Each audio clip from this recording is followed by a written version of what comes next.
नमस्ते। आज हम करेंगे accounting equation. Next topic. So finally आज आप अकाउंटेंट बन के अपने बिजनेस में जो भी ट्रांजेक्शन होगी उसकी में एंट्रीज कैसे करेंगे वो करने वाले हैं। लाइक सपोज आपने बिजनेस में या कुछ भी काम किया, जैसे मान लीजिए मशीन ही खरीदा। तो एक तरीका तो ये हो गया कि हम बोलेंगे आज हमने मशीन खरीदी इतने रुपए की, यहाँ यहाँ से, और ये मशीन खरीदी, ऐसा। ठीक है। या फिर कुछ और लैंग्वेज में, जैसे कंप्यूटर्स की अपनी लैंग्वेज होती है वैसे ही अकाउंटिंग की भी अपनी लैंग्वेज होती है। आज वही लैंग्वेज सीखने वाले कि कैसे आप मैंने मशीन खरीदी आज इतने रुपए की, वो रिकॉर्ड करने वाले हैं अकाउंटिंग में। ठीक है।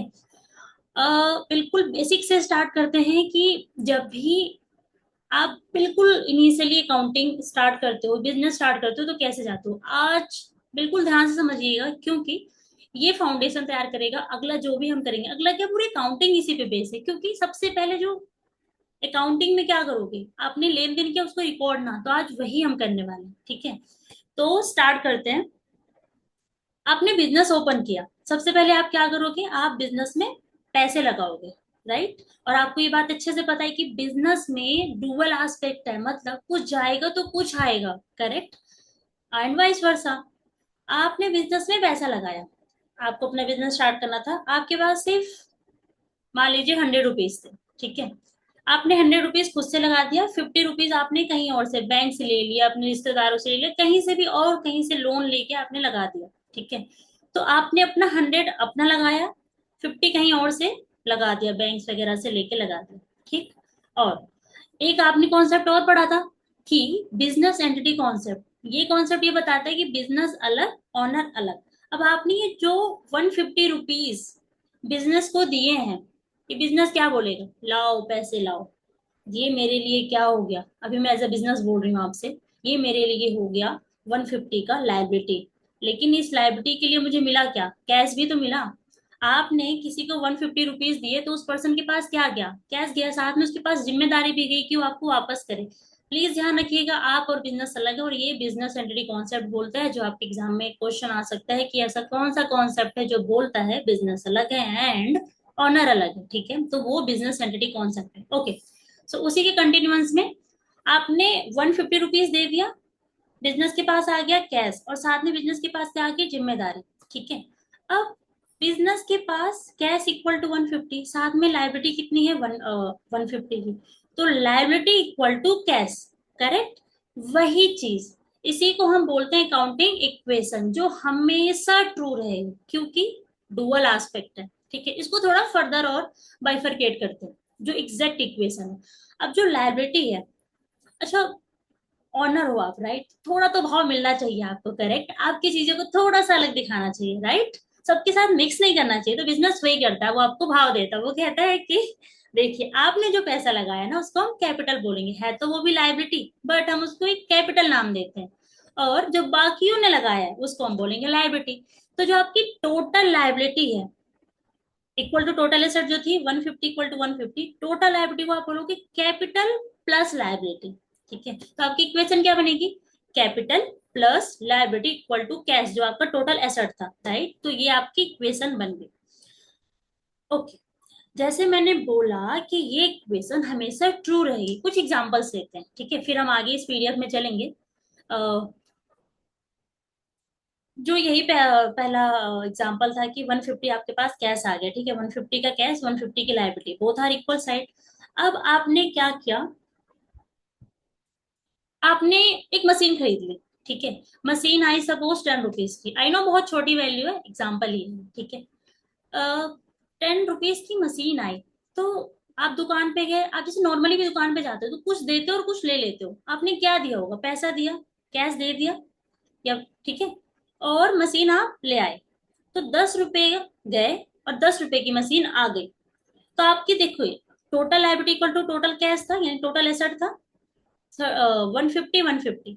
आपने 10 रुपीज का लॉस यानी पे कर दिया, तो अब क्या हुआ, वो 150 से 140 हो गया। लेकिन आप एसेट भी तो ले आए, तो फर्दर एक एसेट बढ़ गई। तो फिर से आपकी जो इक्वेशन है वो क्या हो गई, बराबर हो गई। राइट। तो फिर से total liability equal to total asset हो गई। ऐसे ही सारी ट्रांजेक्शन का इम्पैक्ट होगा। अब हम एक और एग्जांपल लेते हैं।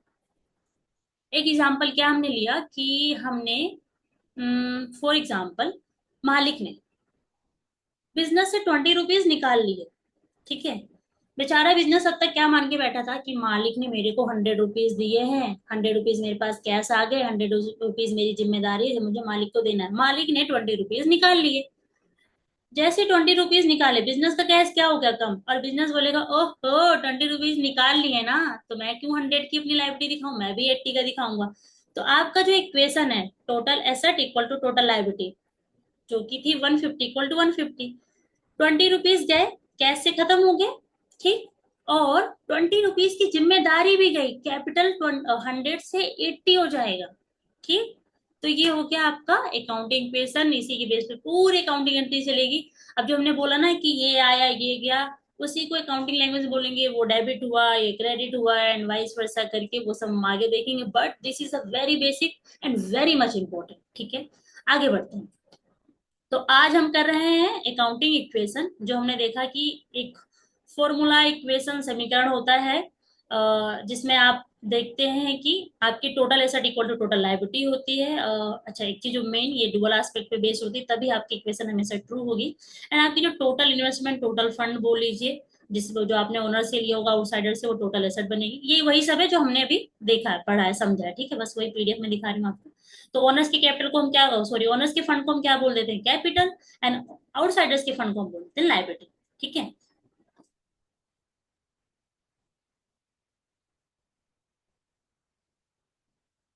तो आप किस लिए क्या कहते हो कि total asset equal to capital plus liability, है ना। यानी टोटल एसेट, टोटल एसेट में अगर बोलूं तो इक्वल टू टोटल लायबिलिटी। अब इस टोटल लायबिलिटी को भाई ऑनर को भाव दिया जा रहा है, तो कैपिटल को थोड़ा अलग से दिखा दिया, बाकी लायबिलिटीज को लायबिलिटीज में डाल दिया गया, ठीक है। कुल संपत्ति इक्वल टू पूंजी प्लस देयता, ओके। इसी को, ये जो ये हमने इक्वेशन देखी, इसी को हम बोलते हैं अकाउंटिंग इक्वेशन। ये एक मार्क में भी आ जाए आपका एक क्वेश्चन करके, very rare chance but instant. Balance sheet equation भी इसी को हम बोलते हैं, ठीक है। और ये always, it will be always true. क्यों? क्योंकि आपका डुअल एस्पेक्ट का कॉन्सेप्ट है जो हमने देखा, राइट। अब हम करेंगे एक प्यारा सा एग्जाम्पल। ये एग्जाम्पल अगेन मैंने कहा, ये पूरी वीडियो ही इंपॉर्टेंट है, क्योंकि अब आपका रियल जो आप अकाउंटिंग लैंग्वेज करने वाले हो ना, जो रिकॉर्डिंग्स एंड उसके बाद की जो चीजें करने वाले हो, वो यहीं से शुरू होगी, ठीक है। तो बिल्कुल ध्यान से ही देखेंगे हम, ओके। तो कहता है क्वेश्चन कि so accounting equation on the basis of following transaction. नीचे कुछ ट्रांजेक्शन, कुछ लेन देन हो रखी हैं, आपको बताना है कि इसका अकाउंटिंग इक्वेशन क्या होगा। हम पहले नॉर्मली समझेंगे, फिर हम अकाउंटिंग इक्वेशन में कर लेंगे इसको, ठीक है। तो अब जैसे क्या बोल रहे हैं कि गुरमान है, जिन्होंने स्टार्ट किया बिजनेस 1 लाख से, ठीक है। अब आपकी अकाउंटिंग इक्वेशन कैसे बनेगी? आपकी अकाउंटिंग इक्वेशन बनेगी total liability equal to total asset, right, यही है। अब बिजनेस, बिजनेस में आप काम कर रहे हो, business is a separate entity, correct. Business में कैश पैसा आया, तो एसेट आ गई 1 लाख की, राइट। 1 लाख की एसेट आ गई। और साथ में बिजनेस के ऊपर जिम्मेदारी भी तो आई, ओनर बिजनेस का सगा थोड़ी है ना, क्योंकि बिजनेस एंटिटी मना करता है, वरना बिजनेस मान ही लेता सगा। एनीवे, तो गुरमान की जो जो पैसे लगाए वो लाइबिलिटी भी आ गई, तो कम बिजनेस बोलेगा 1 लाख की मेरे पास लाइबिलिटी भी आ गई और 1 लाख का मेरे पास एसेट भी आ गया, ठीक है। ये हो गया डन। आगे बढ़ते हैं। आगे कहता है कि purchase goods in cash, okay okay. अब आपने, अब देखिए, आप पैसे दे आए और सामान ले आए, ठीक है। तो आपकी एसेट, अब यहाँ पे देखिए क्या होगा, आप पैसे दे आए तो यहाँ से 50,000 माइनस हो जाएंगे, करेक्ट, क्योंकि पैसे दे आए। साथ में आप सामान भी तो लेके आए, गुड्स। गुड्स मतलब क्या होता है कि जिस चीज का बिजनेस कर रहे हो, ठीक। वो आपके लिए गुड्स हो गई। एक चीज यहाँ पे मैं थोड़ा क्लियर कर दूं, आगे मे बी हम और वीडियोस में देखेंगे, बट यहाँ थोड़ा सा बता देती हूँ कि गुड्स और एसेट में क्या डिफरेंस होता है बिजनेस के लिए। जिस चीज का आप बिजनेस कर रहे होते हो ना, वो आपके लिए गुड्स है। जिस, और उस बिजनेस को करने के लिए जो हेल्प कर रही होती है वो एसेट है।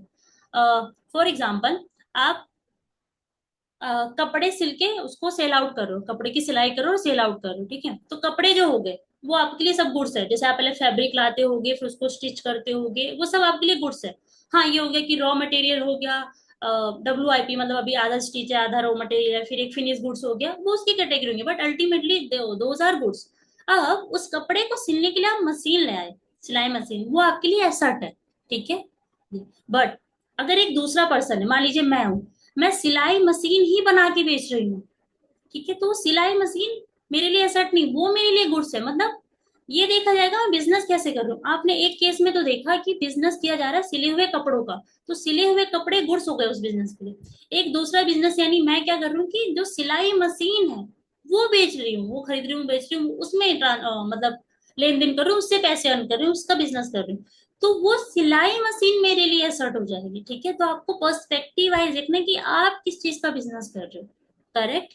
वो आपके लिए गुड्स बनेगा। उस बिजनेस को करने के लिए बाकी जो चीजें लग रही हैं वो सब आपके लिए एसेट बनेगी, ठीक है। ओके, तो ये गुड्स और एसेट का वो है थोड़ा सा वर्ड्स टर्मिनोलॉजी, अगर वर्बियाज आते हैं तो आपको दिक्कत ना हो, ठीक है। तो अब हमने क्या पढ़ा कि हमने परचेज किया है गुड्स कैश में 50,000 का, ठीक।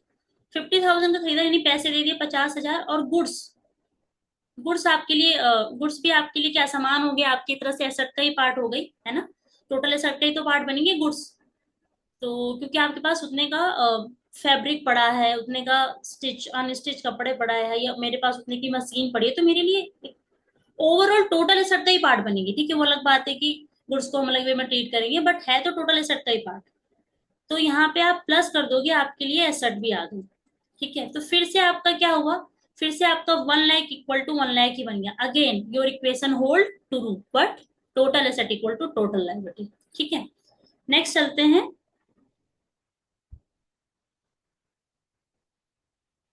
नेक्स्ट कहता है कि आपने परचेज किया है machinery, sorry furniture, from Samarth enterprise से। अब एक चीज यहाँ पे ध्यान रखना, यहाँ पे बोला गया समर्थ से आपने परचेज किया, तो जब किसी का नाम दे दे क्वेश्चन में तो आपको ये मान के चलना है कि उधार पे परचेज हुआ, ठीक है, क्रेडिट पे हुआ। क्रेडिट पे उधार पे एक ही बात है।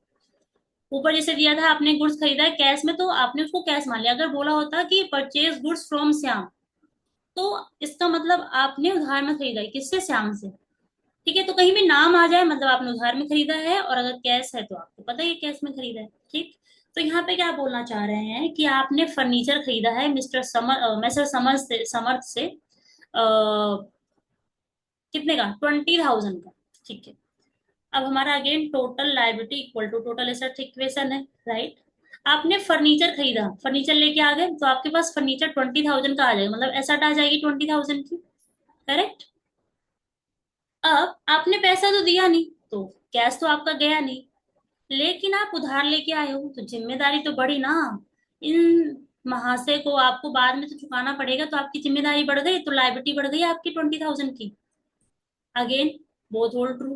तो क्या हुआ, आपने एक ट्रांजेक्शन करी कि आप फर्नीचर लेके आ गए, फर्नीचर आ गया, कैश में लिया क्या, नहीं, उधार पे लिया, हाँ, लायबिलिटी क्रिएट हो गई। फर्नीचर आया और लायबिलिटी क्रिएट हो गई, ठीक। बहुत जरूरी है चैप्टर, अच्छे से प्लीज समझिएगा। Again I am repeating it because सच में ये बहुत जरूरी है, being the foundation concept basic of accounting, ठीक है। ओके, नेक्स्ट चलते हैं, गुड्स सोल्ड कॉस्टिंग ऑफ 25,000। अच्छा, एक चीज और हम देखेंगे।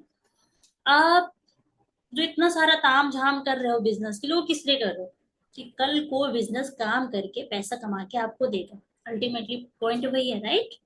तो अब बिजनेस ने बहुत सारी लेन देन करी, लास्ट में उसका इनकम आया, गेन आया, या जो भी चीजें आई वो किसको मिलेगी, प्रॉफिट गेन इनकम, वो किसको मिलेगा, लॉस भी हुआ तो आपको मिलेगा।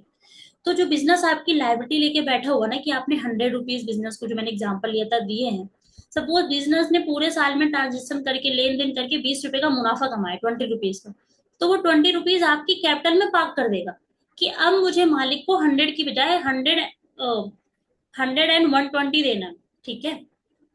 क्योंकि जो अल्टीमेटली वो काम कर रहा है वो सब आपके लिए कर रहा है, बिकॉज आपने पैसा लगाया, उसने उसकी जिम्मेदारी समझो, अपना काम करेगा, अपना खर्चा निकालेगा, सब कुछ, बाद में जो गेन बचा वो आपको दे देगा, ठीक है। वो आपको देने का मतलब आपके घर पे ले जाके नहीं दे देगा, वो आपकी कैपिटल में ऐड कर देगा कि इतने की जिम्मेदारी में मेरा 20 रुपीज और भी है लौटाना है, क्योंकि ये भी गेन होगी। तो अल्टीमेटली ये हुआ कि अगर कुछ भी गेन लॉस होता है तो वो कहाँ जाएगा, कैपिटल में जाएगा, ठीक है। अब फोर्थ करते हैं। फोर्थ क्या बोलता है, कि आपने गुड्स सोल्ड किए, मतलब गुड्स सोल्ड किए, यानी आपका जो नॉर्मल लेन देन का जिस चीज का आप लेन देन कर रहे हो, जो सामान आप खरीद बेच रहे हो नॉर्मल, वो आपने बेचा है, ठीक है। उसकी कॉस्ट कितने की थी? 25,000 की। बोलता ना गुड्स कॉस्टिंग 25,000, ठीक है। और बेचा कितने का? 35,000 का। यानी आपने 25,000 की गुड्स, 25,000 के कपड़े आपने बेचे 35,000 में, ठीक। तो आपको 10,000 का प्रॉफिट हो गया। अब ये इस क्या बनेगा, अगर आपका total liability equal to total asset की हम इक्वेशन लेके चले अगेन, तो आपकी क्या होगा? देखो, आपने कैश में सेल कर दी तो क्या हुआ होगा, आप सोच के देखो। आपने सामान बेचा है कैश में, आपके पास पैसा आ गया होगा, कितना आया होगा? 35,000, ठीक है। और आपके पास से आपका सामान यानी आपके कपड़े चले गए होंगे, कितने का चला गया होगा? 25,000 का। आपके पास कैश आया 35,000, आपके पास से सामान चला गया 25,000 का। 10,000 का क्या हो मुनाफा, वो कहाँ जाएगा? कैपिटल में, मालिक के पास, ठीक है। तो आप बोलोगे आपके पास 35,000 का कैश है जो आपकी एसेट है। कैश क्या? एसेट ही तो है ना, संपत्ति है आपकी। लाइबिलिटी, लाइबिलिटी में ही आपका वो रहता है ना, दो चीजें, कैपिटल प्लस अदर लाइबिलिटी, ठीक है। तो कैपिटल में क्या हो जाएगा? 10,000 यहाँ ऐड हो जाएगा। और यहाँ पे एसेट में ही आपका गुड्स भी होता है ना, इसी एसेट में आपका गुड्स भी होता है। तो वो घट गया, ये घट गया ना गुड्स, तो आपका ये माइनस हो जाएगा कितने का? 25,000 का। तो इक्वल टू इधर भी 10,000 आ गया और इधर भी 10,000 हो गया। तो अगेन आपका total liability equal to total asset बन गया। मैं एक बार इसको फिर से समझाती हूँ, एक बार इसको फिर से समझते हैं फोर्थ पॉइंट को।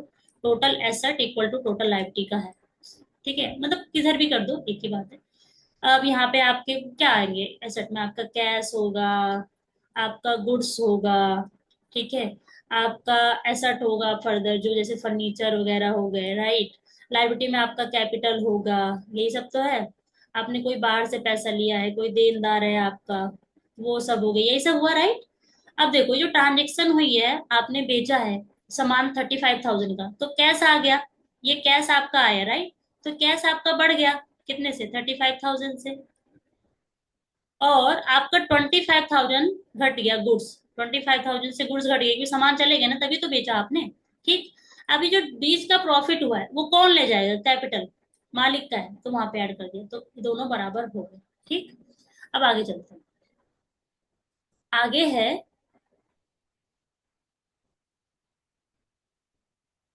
कि आपने जो समर से या सम्राट बोल लीजिए, एक्चुअली हिंदी इंग्लिश का थोड़ा सा रहता है, बट नाम से तो यहाँ क्या ही है, हमें मेन पढ़ना है ट्रांजेक्शन की। फर्नीचर जो आपने लिया था वो आपने पे कर दिया। अच्छा, तो आपने क्या किया था? आपने बोला था कि टोटल एसेट और लाइबिलिटी में आपने बोला था आपके पास कितने की आई थी मशीन? आपके पास मशीन आई थी 20,000 की, सॉरी फर्नीचर आई थी। तो फर्नीचर आपके पास 20,000 का था, ठीक है। और आपके पास लाइबिलिटी भी थी समर्थ, वो भी थे 20,000 के, यही तो था पॉइंट। अब आपने इनको चुका दिया, तो लाइबिलिटी चुका दी ना, तो ये खत्म हो जाएगा क्योंकि आपने चुका दिया, ठीक। और फर्नीचर तो आपके पास रह गए ना, वो आपने थोड़ी वापस कर देना। लेकिन आपका कैश तो चला जाएगा ना, क्योंकि लाइबिलिटी आपने चुका दी है, राइट। तो यहाँ पे 20,000 कम हुआ और यहाँ पे भी 20,000 कम हुआ, तो बोथ साइड आर इक्वल, ठीक है। आई होप आपको समझ में आया है। मैं एक बार फिर से क्विकली रिपीट करती हूँ नेक्स्ट टॉपिक पे जाने से पहले, कि बिजनेस में जो भी लेन देन होता है, कुछ आएगा कुछ जाएगा, हमें वही सोचना है। बिल्कुल आप नॉर्मल जो आप अपनी डेली लाइफ में दुकानों से खरीदते हैं, करते हैं लेन देन, उस पे उसको बेस मान के चलिएगा, तो भी आपके लिए काफी इजी रहेगा। जैसे हमने देखा कि आप दूध लेने गए सिंपली चाय बनाने के लिए, तो दूध आ गया आपके पास, कैश चला गया, तो दूध आपके लिए एक संपत्ति हो गई ना, थोड़े टाइम के लिए, बट दूध आपके लिए काम आया, तो आपके लिए एसेट है, आपकी संपत्ति आपके लिए काम आया। तो दूध बढ़ गया और आपके यहाँ से चला गया है क्या? आपके यहाँ से चला गया कैश, ठीक है। और मान लीजिए कि आपने आपने लिए कुछ गद्दे लेके आए, जैसे ठंड आ रही है तो गद्दे लेके आए, तो गद्दा आपके पास आ गया और आपके पास से कैश चला गया। लेकिन अगर आप उधार पे लेके आए तो दुकानदार भैया ने बोला अगले 2 दिन में दे देना, तो गद्दे तो आ गए, पैसा नहीं गया, लेकिन आपके पास जिम्मेदारी आ गई, राइट। तो हमेशा हमेशा हमेशा ये अकाउंटिंग इक्वेशन ट्रू बनेगी। आप क्या कर सकते हैं कि इस वीडियो के देखने के बाद कुछ भी लेन देन करें ना, कुछ भी करें, तो आप जस्ट सोचें कि क्या आया क्या गया, क्या आया क्या गया। बहुत इजी हो जाएगा आपके लिए ये, और आगे के सारे टॉपिक अकॉर्डिंगली इजी हो जाएंगे। ठीक है। तो ये था हमारा accounting equation, very basic of the accounting entries. हम चलते हैं हम नेक्स्ट टॉपिक पे। ओके, तो हमारा नेक्स्ट है अकाउंटिंग प्रोसीजर, मतलब कैसे चीजें फ्लो होंगे। ठीक है, जैसे हमें पहले हमने पढ़ा कि हर ट्रांजेक्शन के दो पहलू होते हैं, कुछ आएगा कुछ जाएगा। एंड कोई भी ट्रांजेक्शन आप करते हो तो उसको आप सबसे पहले रिकॉर्ड कर लोगे, राइट। तो और हमने ये भी पढ़ा कि हम ऐसे तो नहीं लिखेंगे कि हमने आज मशीन खरीदी इतने रुपए की। अकाउंटिंग अपनी एक लैंग्वेज है, मतलब उसकी लैंग्वेज में बोला जाता है डेबिट एंड क्रेडिट, कुछ डेबिट होगा कुछ क्रेडिट होगा। तो आज हम वही देखेंगे एग्जैक्टली क्या डेबिट होगा और क्या क्रेडिट होगा। ठीक है। उसके पहले एक चीज हम देखेंगे, जिसका आपके एग्जाम में क्वेश्चन भी आया हुआ है कि जो अकाउंटिंग है उसमें बुक्स कैसे फ्लो होती है, मतलब कैसे कब क्या बनता है, पहले क्या बनता है पहले क्या नहीं बनता। तो जैसे आपको पता है कि सबसे पहले ट्रांजेक्शन होती है, उसको आप रिकॉर्ड करते हो, राइट। तो आप रिकॉर्ड के बाद फिर उसको फर्दर क्लासिफाई करते हो, क्योंकि एक जैसी जब हमने सबसे पहले अकाउंटिंग की डेफिनेशन पढ़ी थी तो उसमें हमने ये पढ़ा था कि रिकॉर्डिंग करते हो, राइट, क्लासिफाई करते हो, समराइज करते हो, है ना, कम्युनिकेट करते हो, ये सब। तो सबसे पहले आप रिकॉर्ड करते हो, तो आप जिसमें रिकॉर्ड करते हो उसको हम जर्नल बोलते हैं। फिर आप फर्दर उसका अकाउंट बनाते हो, है ना, उसको यानी क्लासिफाई करते हो, उसको हम लेजर बोलते हैं। ऐसे करके हमारा एक फ्लो है जिसको हम देखेंगे। ठीक है, उसके बाद फिर हम आगे चलते हैं।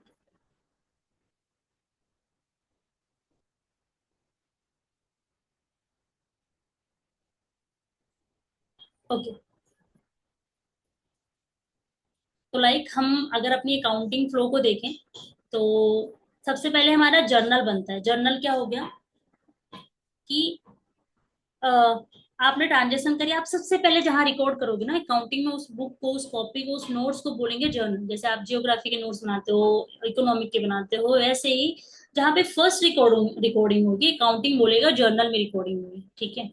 फिर ये रिकॉर्डिंग हो गई, तो आपने जैसे मल्टीपल रिकॉर्डिंग्स आपने कर ली, परचेज का कर लिया, सेल का कर लिया, मशीनरी का कर लिया, सैलरी का कर लिया, रेंट का कर लिया, सारी रिकॉर्डिंग मल्टीपल हो गई। ठीक है, अब सब ऐसे पूरे नोट्स बने हुए हैं। अब आप एक साथ तो देखने जाओगे नहीं, तो आप उसको क्या करते हो, समराइज करते हो। वो होता है ना क्लासिफाई करके या करना, यानी सेम चीजों को एक ग्रुप में करना, राइट। तो आपका क्या था, वो आपका था क्या बन जाएगा, वो आपका लेजर बन जाएगा। ठीक है, उसको यहाँ पे लेजर बोलते हैं। तो हम क्या करते हैं कि मान लीजिए आपने ट्रांजेक्शन करी, आपके पास सेल का कुछ बैलेंस आ गया, परचेज का आ गया, सैलरी का आ गया, ये आपने सेल करी मल्टीपल लोगों को, परचेज करी मल्टीपल लोगों से, रेंट दिया मल्टीपल लोगों को, सैलरी दी मल्टीपल लोगों को। अब ये मल्टीपल मल्टीपल करके तो हम नहीं दिखाएंगे ना, अगर किसी को हमें दिखाना होगा। तो हम ये देखेंगे नेट टोटल सैलरी कितना हुआ, टोटल परचेज कितना हुआ। अगर आपने 10 लोगों को सैलरी दी है तो आपने रिकॉर्डिंग में लिख ली कि 10 लोगों को हमने ये सैलरी दी है, राइट। अब टोटल सैलरी कितनी दी है उसका एक बैलेंस आ जाएगा, वो बैलेंस आप एक यहाँ लेते हो सैलरी अकाउंट, तो वो लेजर हो जाएगा। ठीक है, तो आपने क्या किया, समराइज कर दिया। ठीक है, जितनी भी सैलरी के रिगार्डिंग ट्रांजेक्शन हुई आपने एक सैलरी अकाउंट में बना दिया, तो उसको हम लेजर बोलते हैं। यहाँ पे हम इसको अभी आगे और देखेंगे, ये क्विक समरी है। एंड फिर आगे, फिर उसके बाद आप ट्रायल बैलेंस बनाते हो, जिसमें हम थोड़ा सा चेक करते हैं, ये हम आगे पढ़ेंगे ट्रायल बैलेंस क्या होता है। इसमें हम मैथमेटिकल एक्यूरेसी चेक करते हैं कि हमारा डेबिट और क्रेडिट आर बराबर। ठीक है, फिर हमारे फाइनल अकाउंट्स बनते हैं, जिसमें फाइनली आपको पता चलता है कि कितना आपने कमाया, कितना गंवाया, क्या आपके पास संपत्तियां बची हुई। ठीक है, इसको थोड़ा सा एलोबरेटिव वे में देखते हैं। जी, ये आपके एग्जाम से इसमें से एक क्वेश्चन आ सकता है, वो एक आया भी है, वो हम देखेंगे अभी। तो देखिए हमारे पास क्या होता है, अगर मैं ऑर्डर ऑफ बुक्स की बात करूं कि आप कौन सी बुक कैसे बनाते हो, तो सबसे पहले आप क्या करते हो, आपकी जब ट्रांजेक्शन होती है आपके पास आता है सोर्स डॉक्यूमेंट, यानी आपने कोई सामान खरीदा या बेचा तो आपके पास इनवॉइस वगैरह आएंगे, इनवॉइस बिल्स आएंगे, तो आपके लिए सोर्स डॉक्यूमेंट होगा। अब उसी सोर्स डॉक्यूमेंट के बेस पे आप कर दोगे जनरल एंट्री। आप जहाँ पे आपने सेल किया तो आपने रिकॉर्ड किया सेल हुई इतने की, वो कैसे करेंगे, क्या लैंग्वेज में करेंगे वो हम देखेंगे, बट आपने रिकॉर्ड किया, मान लीजिए सेल हुई इतने की। वो कहाँ रिकॉर्ड करेंगे, वो जहाँ रिकॉर्ड करेंगे उसको बोलते हैं जर्नल। अब थोड़ा सा और इसमें क्या है कि जर्नल के थोड़े और नाम है, तो क्वेश्चन में कभी कभी जर्नल ना देके कुछ और नाम दे देता है, उसका क्या नाम है। जर्नल को हम सब्सिडरी बुक्स भी बोल सकते हैं, स्पेशल पर्पस बुक भी बोल सकते हैं। ठीक है, उस तो जैसे हमने देखा सोर्स डॉक्यूमेंट का क्या होता है, हर लेन देन का प्रमाण होता है, ठीक है। और जर्नल का मतलब क्या हो गया, जहाँ पे रिकॉर्डिंग सबसे पहले दर्ज होती है, ठीक है। उसको सब्सिडी बुक बोल दो, जर्नल बोल दो, या स्पेशल पर्पस बुक बोल दो। उसके बाद क्या होता है कि अब हम क्लासीफाई करते हैं, यानी एक जैसी चीजों को एक जगह ले आते हैं, ठीक है। जैसे अगर आपने 10 लोगों को सैलरी दी, तो 10 लोगों की सैलरी आप यहाँ रिकॉर्ड कर लोगे। और आपने टोटल जो सैलरी 10 लोगों को दी, सपोज जो 1 लाख बन गई, उसका बैलेंस कितना बन गया, सैलरी का बैलेंस बन गया 1 लाख। तो आप यहाँ पे एक सैलरी का अकाउंट बनाओगे, सैलरी का अकाउंट बनेगा, ठीक है। उसमें आपका बैलेंस आ जाएगा 1 लाख। तो वो आपका कहलाएगा लेजर, कि आपने लेजर बना दिया, ठीक है। तो लेजर को अगेन नाम है प्रिंसिपल बुक ऑफ अकाउंट्स भी बोलते हैं, बुक ऑफ फाइनल एंट्री भी बोलते हैं, क्योंकि एंट्री इसके बाद नहीं होती, इसके बाद सीधे बैलेंसेस की पोस्टिंग होती है, इसलिए बुक ऑफ फाइनल एंट्री भी बोलते हैं इसको, ठीक है। उसके बाद आपका आता है ट्रायल बैलेंस। ट्रायल बैलेंस क्या होता है कि जो भी आपने लेन देन किया, तो जैसे मैंने बोला कि कुछ आएगा कुछ जाएगा, टोटल आया हुआ और टोटल गया हुआ दोनों बराबर है कि नहीं, यही चेक करता है ये, बस और कुछ नहीं। This is simply pure arithmetical accuracy checking purpose, that's all, ठीक है। तो ये बस चेक करता है कि आपका डेबिट इक्वल टू आपका क्रेडिट, ठीक है, बस। क्योंकि आपने इतनी सारी एंट्रीज रिकॉर्डिंग करी है, तो एक बार चेक तो कर लो सब सही है, मतलब इक्वल तो है। उसके बाद अब आप आगे बढ़ोगे फाइनल अकाउंट्स की तरफ से, ठीक है। तो फाइनल अकाउंट आपके पास क्या होते हैं, उसमें आपका ट्रेडिंग प्रॉफिट एंड लॉस। देखो trading and profit and loss एक ही चीज है, थोड़ा सा डिफरेंट पर्पस होता है। और कुछ नहीं, वो हम देख लेंगे, इसको आप एक साथ भी बोल सकते हो। और आपको होता है बैलेंस शीट, यहाँ से आपको पता चलता है आपके प्रॉफिट, और यहाँ से आपको पता चलता है आपके एसेट, यानी आपका पोजीशन जिसको हम बोलते हैं, ठीक है। किसी की क्या पोजीशन उसी से पता चलता है ना, उसके पास कितनी संपत्तियां हैं, राइट। तो बस बिजनेस का भी वही है, हमने यहाँ पे लिखा to decide profit and loss and financial position, ठीक है। अच्छा एक चीज और होता है, एक वर्ड और आप कभी सुन सकते हो, वो सब नहीं बनाते, कुछ बड़ी बड़ी कंपनीज और जिसके ज्यादा बिजनेसेस और ट्रांजेक्शन्स वगैरह होती है, कुछ कंडीशंस होती हैं, वही बनाते हैं। उसको हम कैश फ्लो स्टेटमेंट बोलते हैं। आपको बस बताने के लिए, कहीं आप नाम सुने तो ऐसा ना हो कि ये क्या ही आ गया। तो इसमें इनफ्लो और आउटफ्लो ऑफ कैश होता है, मतलब सिंपली जो भी आपका कैश का लेन देन हुआ है किसी भी पर्पज के लिए, वो सारा इस स्टेटमेंट में बनता है, ठीक है। कि ये हमारा इतना ही का चीजें गई हैं, इतने की चीजें आई हैं कैश में, बस पूरा प्योर कैश बेसिस, ठीक है। ओके, आगे चलते हैं।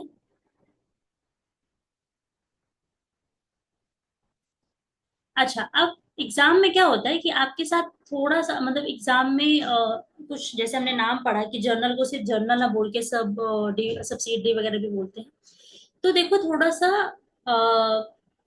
बिजनेस को अगर हम समझे, तो बिजनेस में बहुत सारी लेन देन होती हैं, राइट। हमने, और ड्यूरिंग द ईयर जो भी लेन देन होती है, वो एट द एंड पे जब आप निकालोगे तो बहुत सारी ट्रांजेक्शन हो जाएंगी। तो आपने एक जर्नल बनाया, उसमें आपने सेल परचेज कैश दुनिया भर के सब एक साथ रिकॉर्ड कर दी वो, या फिर आपने सोचा थोड़ा सा दिमाग लगा के जर्नल ये हमारा, हमने उसमें ये इतना कैश बुक यानी कैश के लेन देन, ये इतना परचेज बुक यानी परचेज के लेन देन, ये इतना सेल्स सेल्स के लेन देन, ऐसे, ठीक है। यानी जो आपके मेन एक्टिविटीज होती हैं बिजनेस की, मेन एक्टिविटीज परचेज हो गई, मतलब परचेज सेल क्या हो, जो आपके गुड्स हैं जिसमें आप बिजनेस कर रहे हो, राइट, उसका आपने अलग बना दिया। कैश का लेन देन आपने अलग बना दिया। परचेज रिटर्न हुआ, परचेज सेल हुआ, उसका आपने अलग बना दिया। तो आपने ऐसे चार पांच, क्या है, सेपरेट बुक्स बना दिए, राइट। और बाकी जितना भी बचा वो सबका सब आपने डाल दिया एक जगह, जिसको हम जनरल जर्नल कहते हैं, या फिर हम जर्नल प्रॉपर कहते हैं। जनरल जर्नल यानी सामान्य बुक जो, ठीक है, वो आपका होगी, ठीक है। अब ये क्यों हमने पढ़ा, ये आपके एग्जाम में क्वेश्चन आ सकते हैं। आपके एग्जाम में क्वेश्चन आएगा कि ये ट्रांजेक्शन हुई है, और ट्रांजेक्शन की एंट्री आपने, जैसे हमने पढ़ा कि हम पढ़ रहे हैं सब्सिडी बुक्स या special journal, this is nothing just another name of what, journal का ही दूसरा नाम है, ठीक है। अब ट्रांजेक्शन आपने करी, तो बोल देंगे कि आपने परचेज बुक में रिकॉर्ड करी, तो आप कंफ्यूज ना हो, आप सिंपल माने अच्छा हमने जर्नल में रिकॉर्ड किया, सिंपल आपने रिकॉर्ड किया, दैट्स ऑल। बोल दिया आपने परचेज रिटर्न बुक में रिकॉर्ड किया, सिंपल हमने जर्नल में रिकॉर्ड किया, ये बस इसका नाम हो, बस ये बताना चाह रहा है कि आपने थोड़ा सा ना अलग अलग बुक बना ली, जर्नल अलग अलग बनाए, ताकि एट द एंड पे आपको कंफ्यूजन ना हो, ठीक है, दैट्स ऑल। तो ये हमने टोटल 5 कैटेगरीज बना रखी हैं। उसके अलावा जो भी एंट्रीज होगी वो जहां पे जाती है उसको हम बोल देते हैं जर्नल प्रॉपर और जनरल जर्नल, ठीक है। फिर से एक बार देखते हैं, आपने लेन देन करी, आपने ट्रांजेक्शन करा, तो उसके बाद आप एक जगह रिकॉर्ड करोगे। अब एक ही बुक में आप सब कुछ रिकॉर्ड कर दोगे, एट द एंड पे बहुत दिक्कत होगी। तो आपने उस बुक में ऐसे कैटेगरी बना दी कि ये यहाँ पे कैश का रिकॉर्ड होगा, यहाँ पे सारे परचेज का, यहाँ पे सारे सेल्स का, यहाँ पे सारा परचेज रिटर्न, यहाँ पे सारा सेल्स रिटर्न, ठीक है ऐसा। अच्छा, एक चीज ध्यान देना, जो एग्जाम में पूछ सकता है कि परचेज बुक या सेल्स बुक, इनमें हम ना सिर्फ क्रेडिट की चीजें रिकॉर्ड करते हैं, ठीक है, यानी जो उधार पे होंगे। अगर आपने सेल में कैश कर दिया, सेल में परचेज, तो यहाँ पे आएगा वो, ठीक है। कैश परचेज या फिर कैश सेल या एवरीथिंग रिगार्डिंग कैश, वो सब कहाँ आ जाएगा, वो कैश बुक में आएगा, ठीक है। उधार पे होता तो यहाँ पे, और डेफिनेटली जो उधार पे हुआ होगा वो अगर आप लौटाते हो, वही सामान लौटाओगे आप ना, तो यहाँ पे आ जाएगा, ठीक। उसके अलावा जितना सब होता है वो सब आपकी आ जाएगी जर्नल प्रॉफिट जर्नल, ठीक है। आगे बढ़ते हैं। हाँ, वेरी गुड, आपके एग्जाम का क्वेश्चन जो हमने अभी पढ़ा, ठीक है। क्वेश्चन क्या बोलता है, क्वेश्चन कहता है आपके एग्जाम में जो आया हुआ क्वेश्चन है कि which one of the following is the first book in which the transaction of a business unit are recorded, ठीक है। बैलेंस शीट, ये तो फाइनल अकाउंट का पार्ट है, एकदम लेट बनता है, राइट। कैश बुक, ये आपका जिसमें सारी, ये भी जर्नल का ही पार्ट है, ये क्या है, जर्नल का ही तो एक वो है, पार्ट है ना, पार्ट। हमने पढ़ा ना जर्नल का, cash book, sales book, purchase return book, sales return book and journal, general journal, ठीक है, ओके। और लेजर है, लेजर तो आपका क्लासीफाई के बाद जाता है ना, सबसे पहले आप फर्स्ट रिकॉर्डिंग यहाँ करते हो, उसके बाद लेजर में जाते हो, है ना, उसको और समराइज करने के लिए। तो आपका क्या बना, जर्नल बना, ये मोर एग्जैक्ट आंसर है। आप सिर्फ कैश बुक में नहीं करते, आप बोलो सिंपली आप जर्नल में करते हो, उसने तो बस एक पार्ट दे दिया, ठीक है। तो एंट्री तो कुछ भी हो सकती है, जरूरी थोड़ी है कि हम पहली एंट्री कैश बुक में करेंगे, नहीं, हम पहली पहली बार एंट्री, पहली पुस्तक जो होती है वो जर्नल होती है। जर्नल की कैटेगरीज होती है, कैश बुक फर्दर हमने उसको थोड़ा बांट रखा है सहूलियत के लिए, ठीक है। तो आपका आंसर बन जाएगा जर्नल, जो आपके एग्जाम का आया हुआ क्वेश्चन है, इसलिए मैंने आपको जो ऑर्डर ऑफ बुक्स है वो करा दिया, ठीक है। अब आगे चलते हैं। देखो, आपने एक बार बेसिक एंट्रीज कर ली ना, उसके बाद आप एक अकाउंट बनाते हो। अकाउंट जो है वो टी फॉर्म में बनता है, जैसे एक साइड आप लिखोगे क्या आया, एक साइड आप लिखोगे क्या गया, तो आप नेट निकाल लोगे और वो आपका बैलेंस हो जाएगा, राइट। तो अब एक साइड आया, एक साइड गया, तो यानी एक साइड डेबिट होता है, एक साइड क्रेडिट होता है। देखो, डेबिट एंड क्रेडिट का मतलब कभी वो आया भी हो सकता है, कभी गया भी हो सकता है, इंक्रीज डिक्रीज दोनों। वही हमें आगे देखना है, ठीक है। अब हमें वही देखना है कि जो हम आया गया बना रहे हैं, हमने बेसिक एंट्री कर दिया, अब हम एक प्रॉपर अकाउंट बना रहे हैं टी टाइप का, जिसमें हम एक साइड लिख देंगे, एक हमारा ऐसे अकाउंट बन जाएगा, इसमें एक साइड सपोज क्या क्या क्या चीजें आई हमारे पास और क्या क्या चीजें गई, ठीक है, ये बनाएंगे। तो अब वही हमें देखना है कि कौन सा साइड माना जाएगा आ गई है, कौन सी साइड चली गई, यानी किसको हम डेबिट करेंगे, किसको हम क्रेडिट करेंगे, वो डिपेंड करेगा कि किस चीज के बारे में बात हो रही है, राइट। वो हमारे लिए, हम किसी एसेट के बारे में बात कर रहे हैं, हम किसी लाइबिलिटी के बारे में बात कर रहे हैं, या हम एक्सपेंस या इनकम के बारे में बात करें, तो वही हम आगे देखने वाले हैं। तो हमने क्या पढ़ा, हमने ये पढ़ा, एक बार हमने बेसिक एंट्रीज कर ली ना, अब हमें ये निकालना है कि क्या बैलेंसेज हैं किसी पर्टिकुलर ट्रांजेक्शन के, किसी पर्टिकुलर अकाउंट के, जैसे सैलरी हो गया, सेल हो गया, परचेज, उनका बैलेंसेस क्या है वो आपको देखना है, राइट। तो वो देखने के लिए हमें क्या करना है, हम एक अकाउंट बना लेते हैं, जिसको हम टी फॉर्म में बनाते हैं, इसमें एक साइड हम डाल देते हैं कितना आया और कितना गया, ठीक है। यानी क्या डेबिट होगा, क्या क्रेडिट होगा, और क्या डेबिट क्या क्रेडिट होगा, ये डिपेंड करेगा बेस ऑफ नेचर, क्या नेचर है, ठीक है। तो अब हम वही नेचर पढ़ने वाले हैं, ठीक। अब आगे चलते हैं। ओके, तो हमने देखा कि हम एक बार बेसिक एंट्रीज कर देते हैं, तो इतनी सारी एंट्रीज करने के बाद हमें किसी पर्टिकुलर अकाउंट का, किसी पर्टिकुलर टाइप ऑफ ट्रांजेक्शन का, जैसे सेल्स का अगर हमें बैलेंस जानना हो, या फिर हमें सैलरी का बैलेंस जानना हो कितना हमने किया, तो उसके लिए हम एक अकाउंट बनाते हैं, उस अकाउंट में हम डालते हैं, तो उससे वो बैलेंसेज आ जाता है, ठीक है। अब उस अकाउंट में हम बढ़ाएंगे घटाएंगे, या फिर अकाउंटिंग की भाषा में बोलते हैं डेबिट करेंगे क्रेडिट करेंगे। तो क्या डेबिट करेंगे, क्या क्रेडिट करेंगे, वो कैसे पता चलेगा, वो पता चलेगा कि उसका नेचर क्या है, जो हम बढ़ाने घटाने की बात कर रहे हैं उसका नेचर क्या है, राइट। ठीक है, तो इसलिए अब हम पढ़ने वाले नेचर, ठीक है। तो नेचर ऑफ अकाउंट बोलो या फिर क्लासिफिकेशन ऑफ अकाउंट बोलो, एक ही बात है। सबसे पहले आता पर्सनल, नाम से पता चल रहा है कि कुछ भी ऐसा अकाउंट, ऐसा टाइप, ऐसी चीज जो पर्सन से रिलेटेड हो, वो पर्सनल अकाउंट कहलाएगी, ठीक है। अब यहाँ पे पर्सन का मतलब सिर्फ नेचुरल पर्सन नहीं है जो गॉड क्रिएशन है, यहाँ पे पर्सन का मतलब और भी चीजें हैं। अकाउंट बोलता है कि पर्सन का मतलब हो गया कि आप स्वयं इंडिविजुअल या कोई कंपनीज, फर्म, सोसाइटीज, ये सब है ना, ये सब भी पर्सन ही है। क्योंकि ऐसा होता है कि आपने विजया से क्लासेस ली, या आप या बोलते हैं कि आपने किसी पर्सन से ये सामान खरीदा, या फिर ये बोला कि आपने उस कंपनी से ये सामान खरीदा, तो वो भी तो पर्सन ही हुआ ना, क्योंकि ऑलरेडी आपका बिजनेस एंटिटी कॉन्सेप्ट बोलता है कि बिजनेस एंड ओनर डिफरेंट है, यानी बिजनेस अलग पर्सन है, ओनर अलग पर्सन है।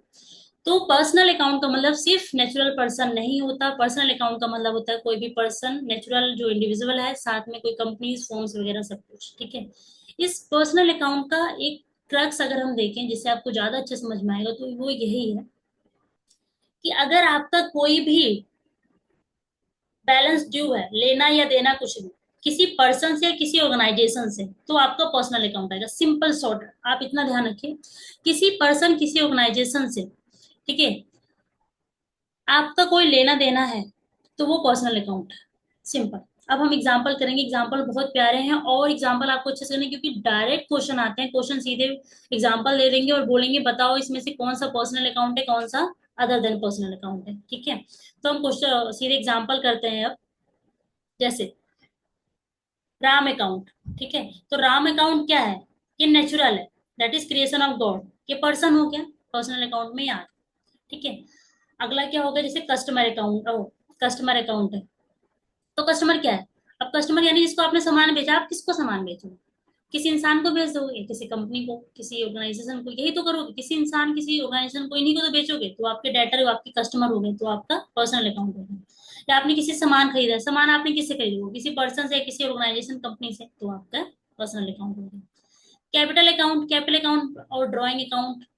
कैपिटल यानी जो मालिक ने पैसा लगाया है, ड्रॉइंग यानी जो मालिक ने पैसा या सामान निकाल लिया, वो सब ड्रॉइंग होता है, ठीक है। ये भी क्या है, ये आपके एक पर्सन से रिलेटेड है। मालिक यानी एक पर्सन है जिससे आपने लिया है, उसको आपको देना है। कैपिटल क्या हो गई, ये लायबिलिटी है ना, कि आपको किसी को देना है, तो मालिक हो गए।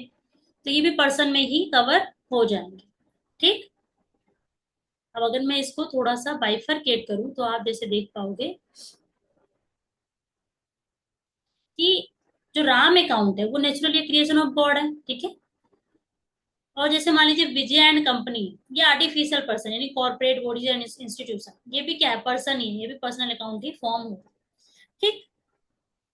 और हमने ऊपर देखा कि पर्सनल अकाउंट का क्रक्स ही क्या होता है कि आपको किसी से लेना है, आपको किसी को देना है, ठीक है। किसी पर्सन या ग्रुप ऑफ पर्सन से लेना देना है, तो वो पर्सनल अकाउंट ही है, ठीक है। और आपके एग्जाम में जो क्वेश्चन आया हुआ डायरेक्टली, वो इन्हीं के रिगार्डिंग आया हुआ है, आउटस्टैंडिंग के रिगार्डिंग, हम क्वेश्चन आगे करेंगे।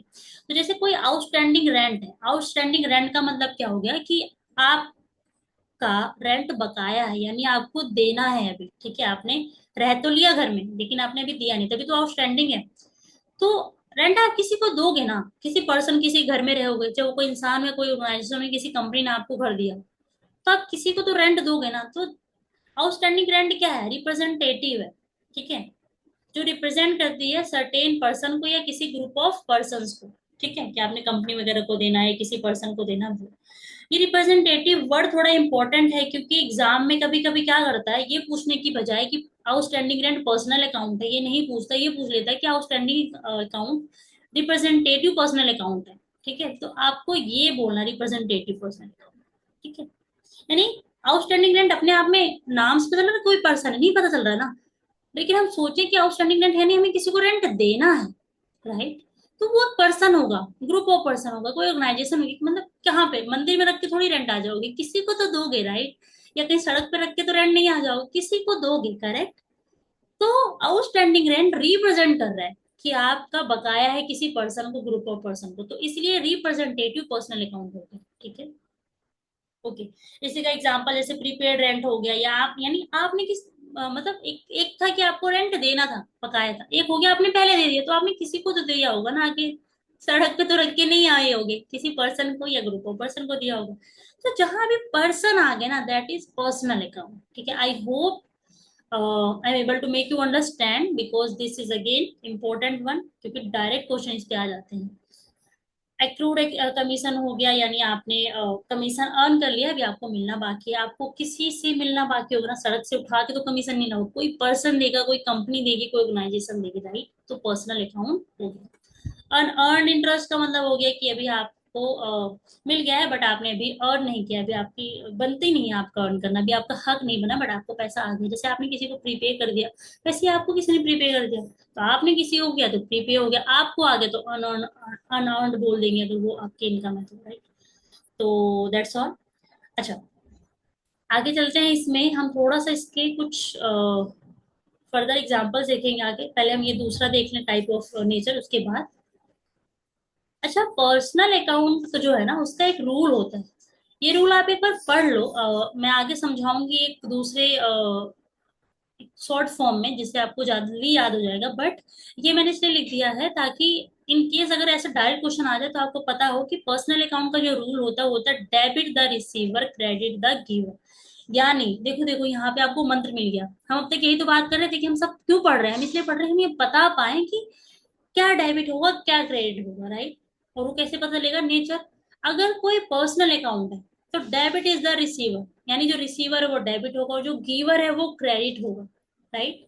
तो ये वही रूल है जिसकी वजह से हम ये सब पढ़ रहे हैं। आगे हम इसको शॉर्ट फॉर्म में देखेंगे, क्योंकि ये ट्रेडिशनल क्लासिफिकेशन है। अब मॉडर्न क्लासिफिकेशन भी आ गया, वो मुझे शायद लगता है ज्यादा इजी है, बट क्योंकि इससे भी क्वेश्चन आ जाते हैं तो हम ये भी पढ़ रहे हैं, ठीक है। बट जब हम एंट्रीज वगैरह करेंगे, जब हम एंट्रीज को अपने माइंड में प्रोसेस करेंगे ना, कि अगर ये ट्रांजेक्शन में क्या एंट्री होगा, वो हम मॉडर्न के हिसाब से करेंगे, वो जल्दी क्विक होता है और इजी भी होता है आपके लिए, ठीक है। बट ये आपको फिर भी ध्यान रखना है इन केस डायरेक्ट क्वेश्चन आ जाए तो। अच्छा, नेक्स्ट हमारे पास है इम्पर्सनल अकाउंट। मतलब नाम बोल रहा है कि जो पर्सनल नहीं है, अदर देन पर्सनल, मतलब पर्सन से रिलेटेड नहीं है, तो इम्पर्सनल हो गया। अब इसके दो टाइप होते हैं। इसके दो टाइप होते हैं, एक तो रियल होता है और एक नॉमिनल होता है, ठीक है। तो इम्पर्सनल अकाउंट क्या हो गया? जो भी व्यक्तिगत नहीं है। अब देखो, जो पर्सनल नहीं है, यानी जो भी पर्सन से रिलेटेड नहीं है, एक हो गया आपका real. Real account, real account में क्या होता है? जो भी एसर्ट होती है ना, वो आपका रियल अकाउंट में फॉल करता है। उसके अलावा जो आपकी एक्सपेंस, इनकम, ये सब चीजें होती हैं, वो आपका नॉमिनल अकाउंट एक वर्ड होता है उसमें, यानी नाम मात्र अकाउंट करके एक वर्ड होता है, उसमें फॉल करता है। तो मेजरली आपके दो नेचर हुए, एक होता है पर्सनल, एक होता है इम्पर्सनल। पर्सनल मतलब पर्सन से रिलेटेड, पर्सन या ग्रुप ऑफ पर्सन से रिलेटेड। इम्पर्सनल मतलब हो गया अदर देन पर्सन, यानी एसेट वगैरह हो गई तो रियल अकाउंट में आ जाएगा, और एक्सपेंस एक्सपेंस गेन वगैरह हो गया, एक्सपेंस प्रॉफिट वगैरह हो गया, तो वो आपका कहाँ आ जाएगा? नॉमिनल अकाउंट में, ठीक है। हम इसके एग्जांपल करते हैं फटाफट। जैसे हमने देखा कि रियल अकाउंट का मतलब हो गया रिलेट टू टेंजिबल और इंटेंजिबल एसेट, ठीक है। टेंजिबल इंटेंजिबल आपको पढ़ा रखा है मैंने पहले। टेंजिबल मतलब इसको टच किया जा सकता है, देखा जा सकता है। इंटेंजिबल मतलब इसको टच देखा नहीं जा सकता, जैसे गुडविल, पेटेंट, कॉपीराइट। टेंजिबल मतलब मशीन वगैरह एक्सेट्रा, ठीक है। अब जैसे यहाँ पे एग्जांपल मैंने लिया है, जैसे लैंड हो गया, बिल्डिंग हो गया, इन्वेस्टमेंट हो गया, प्लांट मशीनरी हो गया, स्टॉक, कैश इन हैंड। अब ये सब फिक्स्ड हो गए, टेंजिबल हो गए। गुडविल, पेटेंट, ये सब क्या हो गया आपका? ये सब हो गया आपका इंटेंजिबल, राइट? अब इसका देखो, इसका क्या होता है रूल, कि debit word comes in, credit word goes out. मतलब जो आया आपके पास उसको उसको डेबिट कर दो, जो चला गया आपके पास उसको क्रेडिट कर दो। तो इसका रूल होता है। आगे हम ट्रांजेक्शन्स करेंगे ना, हम प्रॉपर एग्जांपल्स, तो आपको ज्यादा अच्छे समझ में आएगा। अभी के लिए आप बस देख लो कि हाँ, अ, हमने पर्सनल का पढ़ा कि debit the receiver, credit the giver. And real में क्या, रियल अकाउंट में क्या पढ़ा कि debit word comes in, credit word goes out. अभी हम डेफिनेटली मॉडर्न देखने वाले हैं, क्योंकि मैं बिल्कुल उसी से पढ़ाने वाली हूँ, काफी इजी एंड क्विक वे है। बट एक बार इसको आप रीड कर लेंगे तो इनकेस, मैं बस ये इसलिए पढ़ा रही हूँ ये रूल, क्योंकि इनकेस अगर इससे एक नंबर का मतलब एक क्वेश्चन आ जाए तो आपके लिए इजी रहे। That's all. बाकी जितना भी हम करने वाले ना, ट्रांजेक्शन वगैरह, रिकॉर्डिंग, वो सब हम मॉडर्न से करेंगे, वो ज्यादा इजी पड़ेगा, ठीक है। ओके,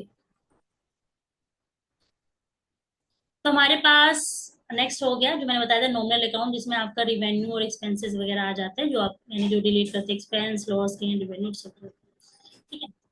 राजस्व या व्यय खाते, जैसे सैलरी अकाउंट हो गया, डिस्काउंट रिसीव हो गया, ये सब। इसका रूल क्या बोलता है कि debit all expenses and losses and credit all income and gain, ये इसका रूल, ठीक है। यानी जब आप कल को कोई ट्रांजेक्शन लेन देन करोगे एज पर ट्रेडिशनल अप्रोच, ये सब हमने जो पढ़ा वो सब क्या है? ट्रेडिशनल अप्रोच है। तो अगर इनकम होती तो आप उसको क्रेडिट कर दोगे, अगर लॉस होता है, एक्सपेंस होता है, तो आप उसको डेबिट करोगे, ये रूल बोलते हैं, ठीक है। आगे, ओके। आगे है क्वेश्चन जिसमें हम प्रैक्टिस करेंगे कि क्या आपका पर्सनल अकाउंट है, क्या नॉमिनल है, क्या आपका रियल अकाउंट है। अगेन ये क्वेश्चन हूबहू ऐसे एग्जाम्स में आते हैं, हम आगे देखेंगे एग्जाम में क्या क्वेश्चन है, तो ध्यान से करेंगे। एक बार मैं क्विक रिवीजन करा देती हूँ कि जो हमारे नेचर होते हैं अकाउंट्स के, वो मेनली दो टाइप के होते हैं, पर्सनल एंड इम्पर्सनल। ठीक है, पर्सनल में क्या हो गया, पर्सन से रिलेटेड।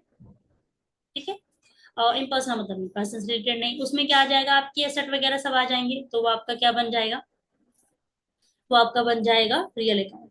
उसके अलावा आपके नॉमिनल अकाउंट में क्या आ जाएगा कि आपका एक्सपेंसेस, गेन्स, लॉस, ये सब आ जाएगा, तो आपको नॉमिनल अकाउंट बन जाएगा। ठीक, अब आगे बढ़ते हैं।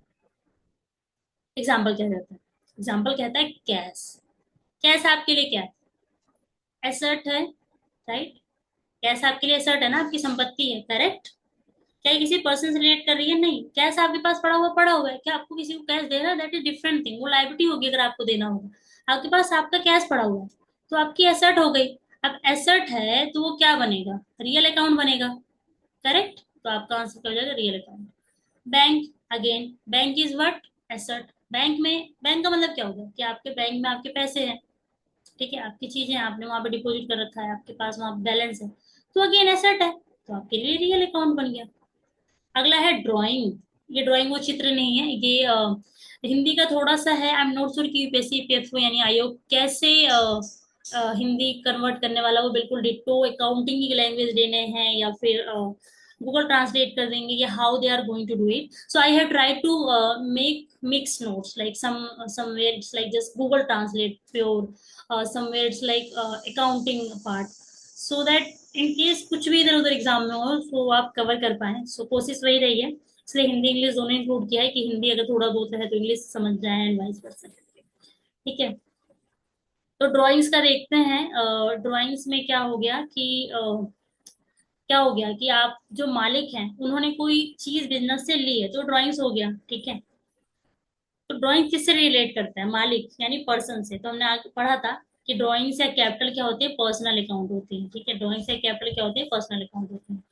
अगला हमारे पास आता है आउटस्टैंडिंग सैलरीज। आउटस्टैंडिंग सैलरीज का मतलब क्या हो गया कि आपको सैलरी पे करनी है किसी को, आपने एम्प्लॉय से काम करा लिया, आपने भी सैलरी पे की नहीं करी, तो आपके लिए क्या हो गया, आउटस्टैंडिंग यानी बकाया वेतन। ठीक है, आप सैलरी क्या क्या करोगे, किसी को दे दोगे, जिसका बकाया उसको दे दोगे, राइट, किसी पर्सन को दे दोगे, तो ये आपका क्या हो गया, पर्सनल अकाउंट। और अगर और भी हम इसको नैरो डाउन करें तो ये हो जाएगा रिप्रेजेंटेटिव पर्सन। ठीक है, आपका ये हो जाएगा representative personal account, correct.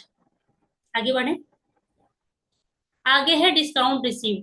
Discount receive, आपको डिस्काउंट मिला है, आपके लिए क्या है, एसेट है, आपके लिए इनकम है, गेन है। ठीक है, तो वो आपके लिए बन जाएगा नॉमिनल अकाउंट, राइट। ऐसे ही सारी चीजें हैं, जैसे सेल हो गई, सेल आपके लिए रिवेन्यू यानी नॉमिनल का पार्ट बनेगा, क्योंकि सेल आपके लिए क्या बनेगा, रिवेन्यू है ना आपके लिए। आप बिजनेस करो सेल करके तो रिवेन्यू आएगा, right. Bad debts right of, आपने क्या किया, बैड डेट्स को राइट ऑफ किया। बैड डेट्स का मतलब क्या होता है, इसको ऊपर प्रॉपर क्वेश्चन आते हैं। या नहीं, आपने सेल किसी को कर दिया उधार में 100 रुपीज का, तो आपके डेटर बन गए, करेक्ट, यानी आपके देनदार बन गए, आपको लेना उनसे। अब आप एक्सपेक्ट कर रहे हो कि उसमें से 10 रुपीज ना आएंगे नहीं, तो क्या हो गया कि बेड डेट्स हो गया आपके लिए, एक्सपेक्ट कर रहे हो अगर, और मतलब आप पूरा श्योर हो गए कि नहीं आएगा, आपने बेड डेट्स ही कर दिया, मान ही लिया कि 90 आएंगे, 10 तो आपने खराब ही खत्म ही कर दिया। तो बेड डेट्स राइट ऑफ मतलब 100 में से आपने 10 क्या कर दिया, राइट ऑफ कर दिया, तो आपके लिए क्या है, लॉस है। लॉस है ना आपके लिए, 100 मिलने थे, 90 मिलेंगे, तो 10 लॉस हो गया ना आपका, तो क्या हो जाएगा, नॉमिनल अकाउंट। क्योंकि कोई भी income, expense, revenue, loss, gain सब कहाँ आता है, नॉमिनल में। ठीक है, ओके। एक्रूड इंटरेस्ट यानी आपको इंटरेस्ट मिलना है, इंटरेस्ट क्या हो, कहाँ से मिलेगा, कहीं आपने किसी कंपनी में कुछ पैसे लगाए होंगे, किसी पर्सन को कुछ पैसे दिए होंगे, कहीं से तो। और कहाँ से मिलेगा, पर्सन या ग्रुप ऑफ पर्सन, ऑर्गेनाइजेशन वगैरह से मिलेगा। तो ये क्या हो गया, आपका पर्सनल अकाउंट हो गया, करेक्ट। परचेज आपका क्या है, एक्सपेंस है, नॉमिनल अकाउंट हो गया। बैड डेट्स रिकवर्ड, अच्छा, बैड डेट्स रिकवर्ड, देखो आपने बैड डेट्स राइट ऑफ कर दिया, यहाँ पे आपने बैड डेट्स यहाँ पे राइट ऑफ कर दिया। आपने एक बार अपनी बुक में राइट ऑफ कर दिया, उसको लॉस बुक कर लिया, खत्म। अब अगर ये बाई चांस आपको मिल जाते हैं बाद में, तो आपके लिए गेन है, इनकम है, नथिंग एल्स। तो अगर रिकवर हो जाते हैं बाद में, तो आपके लिए नॉमिनल यानी गेन, इनकम। ठीक है, आगे चलते हैं। आगे हमारे पास है प्रीपेड रेंट। आपने पहले से रेंट किसी को पे कर दिया, तो किसी को पे किया होगा ना, तो पर्सन है, पर्सनल अकाउंट होगा। लीज होल्ड प्रॉपर्टी, आपके पास प्रॉपर्टी है लीज होल्ड, यानी आपने प्रॉपर्टी ले ली है अपने पास, लीज पे ली है। लीज हो गया ना, जो लॉन्ग टर्म के लिए ले लेते हैं, काफी लंबे समय के लिए ले लेते हैं, तो आपके लिए क्या हो गई, एसेट हो गई। ठीक है, लीज और प्रॉपर्टी आपके लिए क्या हो गई, एसेट, क्योंकि आपके पास अब अधिकार है कि आप अगले 10-20 साल, जितने साल तक भी, आपने सुना होगा 99 ईयर्स के लिए भी लोग लीज पे लेते हैं, तो उतने साल तक आपका राइट वहां पे हक बन जाता है। ठीक है, उस एसेट को यूज करने के लिए, इसलिए हम उसको एसेट बोलते हैं। तो आप ये मान के चलिए कि लीज और जो प्रॉपर्टीज होती हैं वो आपके लिए एसेट का काम करती हैं, यानी वो आपके लिए रियल अकाउंट हो गई है। ठीक है, प्लांट एंड मशीनरी यानी asset, again real account carries inward, मतलब माल के लिए भाड़ा वगैरह लेगा तो आपका नॉमिनल अकाउंट हो गया। ठीक है, आगे है, आगे है गुडविल। अब गुडविल क्या होता है, गुडविल आप लोगों को पता होगा कि गुडविल आपकी ख्याति, आपका नाम, कितना आपका नाम है, कितनी बढ़िया आपका स्टेटस है, कितना लोग आपको जानते हैं, कितना मानते हैं, वो सब आपके लिए गुडविल हुई, तो वो आपके लिए एसेट होती है। ठीक है, वो आपके लिए क्या होती है, वो आपके लिए एसेट होती है, किसी पर्सन रिलेटेड नहीं होती है, आपकी अपनी कंपनी की होती है, अपने बिजनेस की होती है, तो ये आपके लिए एसेट मानी जाती है। जितना बढ़िया गुडविल, उतने उतने बढ़िया आपकी कंपनी, उतना बढ़िया सब कुछ होगा, तो ये आपके लिए एसेट है। इंटरेस्ट पेड, अब इंटरेस्ट पेड क्या हो गया, आपने कहीं पे इंटरेस्ट पे किया है, ब्याज चुकाया है, वो आपके लिए क्या है, खर्चा है, राइट, तो वो नॉमिनल हो गया। कैपिटल हमने पढ़ा था, वो पर्सनल अकाउंट होता है। बैंक ओवरड्राफ्ट, वाह, बैंक ओवरड्राफ्ट का मतलब क्या हो गया, आप बैंक में गए और आपने बैंक वालों से बोला कि देखो मेरा इतना 100 का बैलेंस है, बट इन केस कभी 120 का चेक आ जाए तो आप दे देना। ठीक है, बैंक से करो ना, यानी आपने क्या बैंक से लेन देन किया, बैंक है ना यहाँ पे, तो बैंक ओवरड्राफ्ट क्या हो गया, यानी बैंक को देना है। जैसे आपने पढ़ा कि आउटस्टैंडिंग रेंट, आउटस्टैंडिंग सैलरी, ये किसी पर्सन को देना है, चुकाना है, हमारी जिम्मेदारी है, तो पर्सनल अकाउंट होगा। उसी तरह बैंक ओवरड्राफ्ट किससे रिलेटेड है, बैंक, बैंक भी क्या ऑर्गेनाइजेशन ही तो एक है, पर्सनल अकाउंट हो गया। ठीक है, तो बैंक भी आपका क्या हो जाएगा, आपका हो जाएगा पर्सनल अकाउंट। ठीक, तो ये आपके हो गए प्रैक्टिस के क्वेश्चन। अब हम करेंगे एग्जाम का क्वेश्चन। अगर आपने बढ़िया से समझा होगा तो डेफिनेटली आप इस एग्जाम क्वेश्चन को लगा लेंगे। ठीक है, आगे चलते हैं। ओके, तो आपका क्वेश्चन क्या कहता है, एग्जाम का क्वेश्चन कहता है कि आउटस्टैंडिंग रेंट है, यानी रेंट बकाया है, मे बी क्लासिफाइड, बकाया किराया किसके रूप में क्लासिफाई होगा, नेचुरल पर्सनल अकाउंट, या फिर representative personal account, real account, या फिर नॉमिनल अकाउंट। चलते हैं, देखते हैं क्या क्या होता है। नॉमिनल अकाउंट क्या होता है, जो आपका एक्सपेंस, इनकम, गेन, इन सब से रिलेटेड होता है। ठीक है, आपका खर्चा मतलब रेंट बकाया है, ये आपकी जिम्मेदारी है, आपके लिए क्या है, आपको किसी को चुकाना है, राइट, तो ये सब तो इसमें से है नहीं। आपका खर्चा है, अगर आपने रेंट, देखो रेंट पे करना या रेंट पे करना वो आपका खर्चा है, राइट, बट आउटस्टैंडिंग रेंट जो होते हैं, नहीं, आपने अगर रेंट कैश में दे दिया तो वो हो जाता है कि रेंट आपका एक्सपेंस हो गया, रेंट आपका एक्सपेंस हो गया, और आपका पैसा चला गया, ये हो गया। लेकिन अगर आपने रेंट अभी दिया नहीं है, तो रेंट आपका एक्सपेंस तो है ही, अगर रेंट रहेगा तो आपका एक्सपेंस है, लेकिन कैश गया नहीं, तो आपका आउटस्टैंडिंग, आपकी जिम्मेदारी खड़ी हो जाएगी। जैसे अगर हमने पढ़ा ना assets equal to liability total accounting equation में, तो अगर आपने इस महीने रह लिया घर में और इस महीने का किराया नहीं दिया, तो खर्चा तो आपका हुआ है ना, रेंट तो एक्सपेंस है ही आपका, दो ना दो। क्योंकि एक्रूवल कॉन्सेप्ट बोलता है कि आपको रिकॉर्डिंग करनी ही करनी है, चाहे आपने पे किया हो ना किया हो, कैश बेसिस पे नहीं जाना। इस मंथ आप घर में रह लिया, आपने पैसा भले नहीं दिया, लेकिन आपका रेंट यानी एक्सपेंस आपका जिम्मेदारी बन गया, तो एक्सपेंस तो बुक हो जाएगा, ये नॉमिनल अकाउंट बनेगा। लेकिन कैश नहीं कम हुआ, कैश आपका कम हुआ क्योंकि आपने दिया ही नहीं, तो कैश ना आके क्या आ जाएगा, आप अपनी जिम्मेदारी बढ़ा लोगे, क्योंकि आपने अपनी जिम्मेदारी बढ़ाई, आपने रेंट नहीं दिया, तो ये इसी जिम्मेदारी का क्या नाम है, आउटस्टैंडिंग रेंट। ठीक है, तो ये पर्सन से रिलेटेड है, ये एक्सपेंस नहीं है, पर्सन एक्सपेंस आपका ये वाला पार्ट है। ठीक, तो ये क्या हो जाएगा, पर्सन से रिलेटेड है, रियल अकाउंट तो है नहीं, एसेट वगैरह तो है नहीं, राइट, तो ये तो है ही नहीं।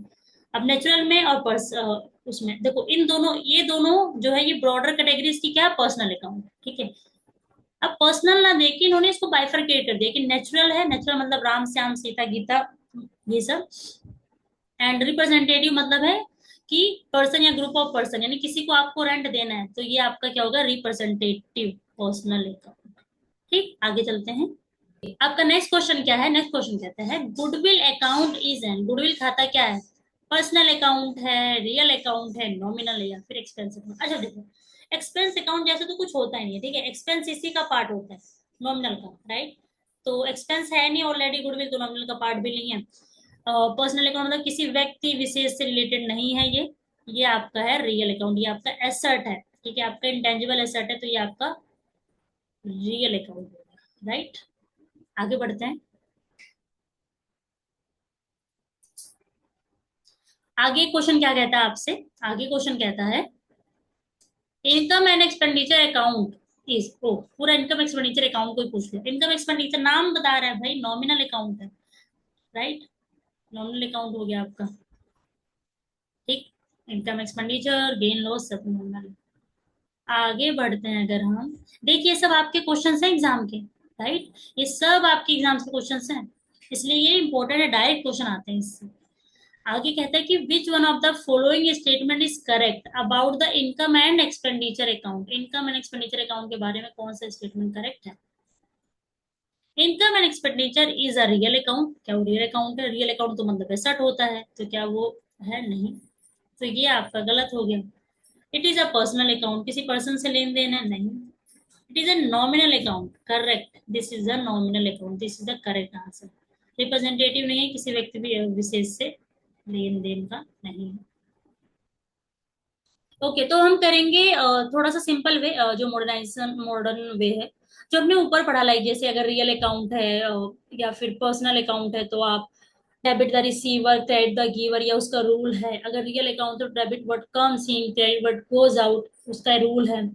एंड अगर नॉमिनल अकाउंट है तो debit all the expenses, credit all the gains, ये उसका रूल है, ठीक है। तो इसको एक समरी फॉर्म में, एक और क्रिस्प वे में, मॉडर्न जो तरीका है वो बताता है, हम उसी को करते हैं अब, एंड उसी के बेस पे हम बाकी सारी चीजें करेंगे।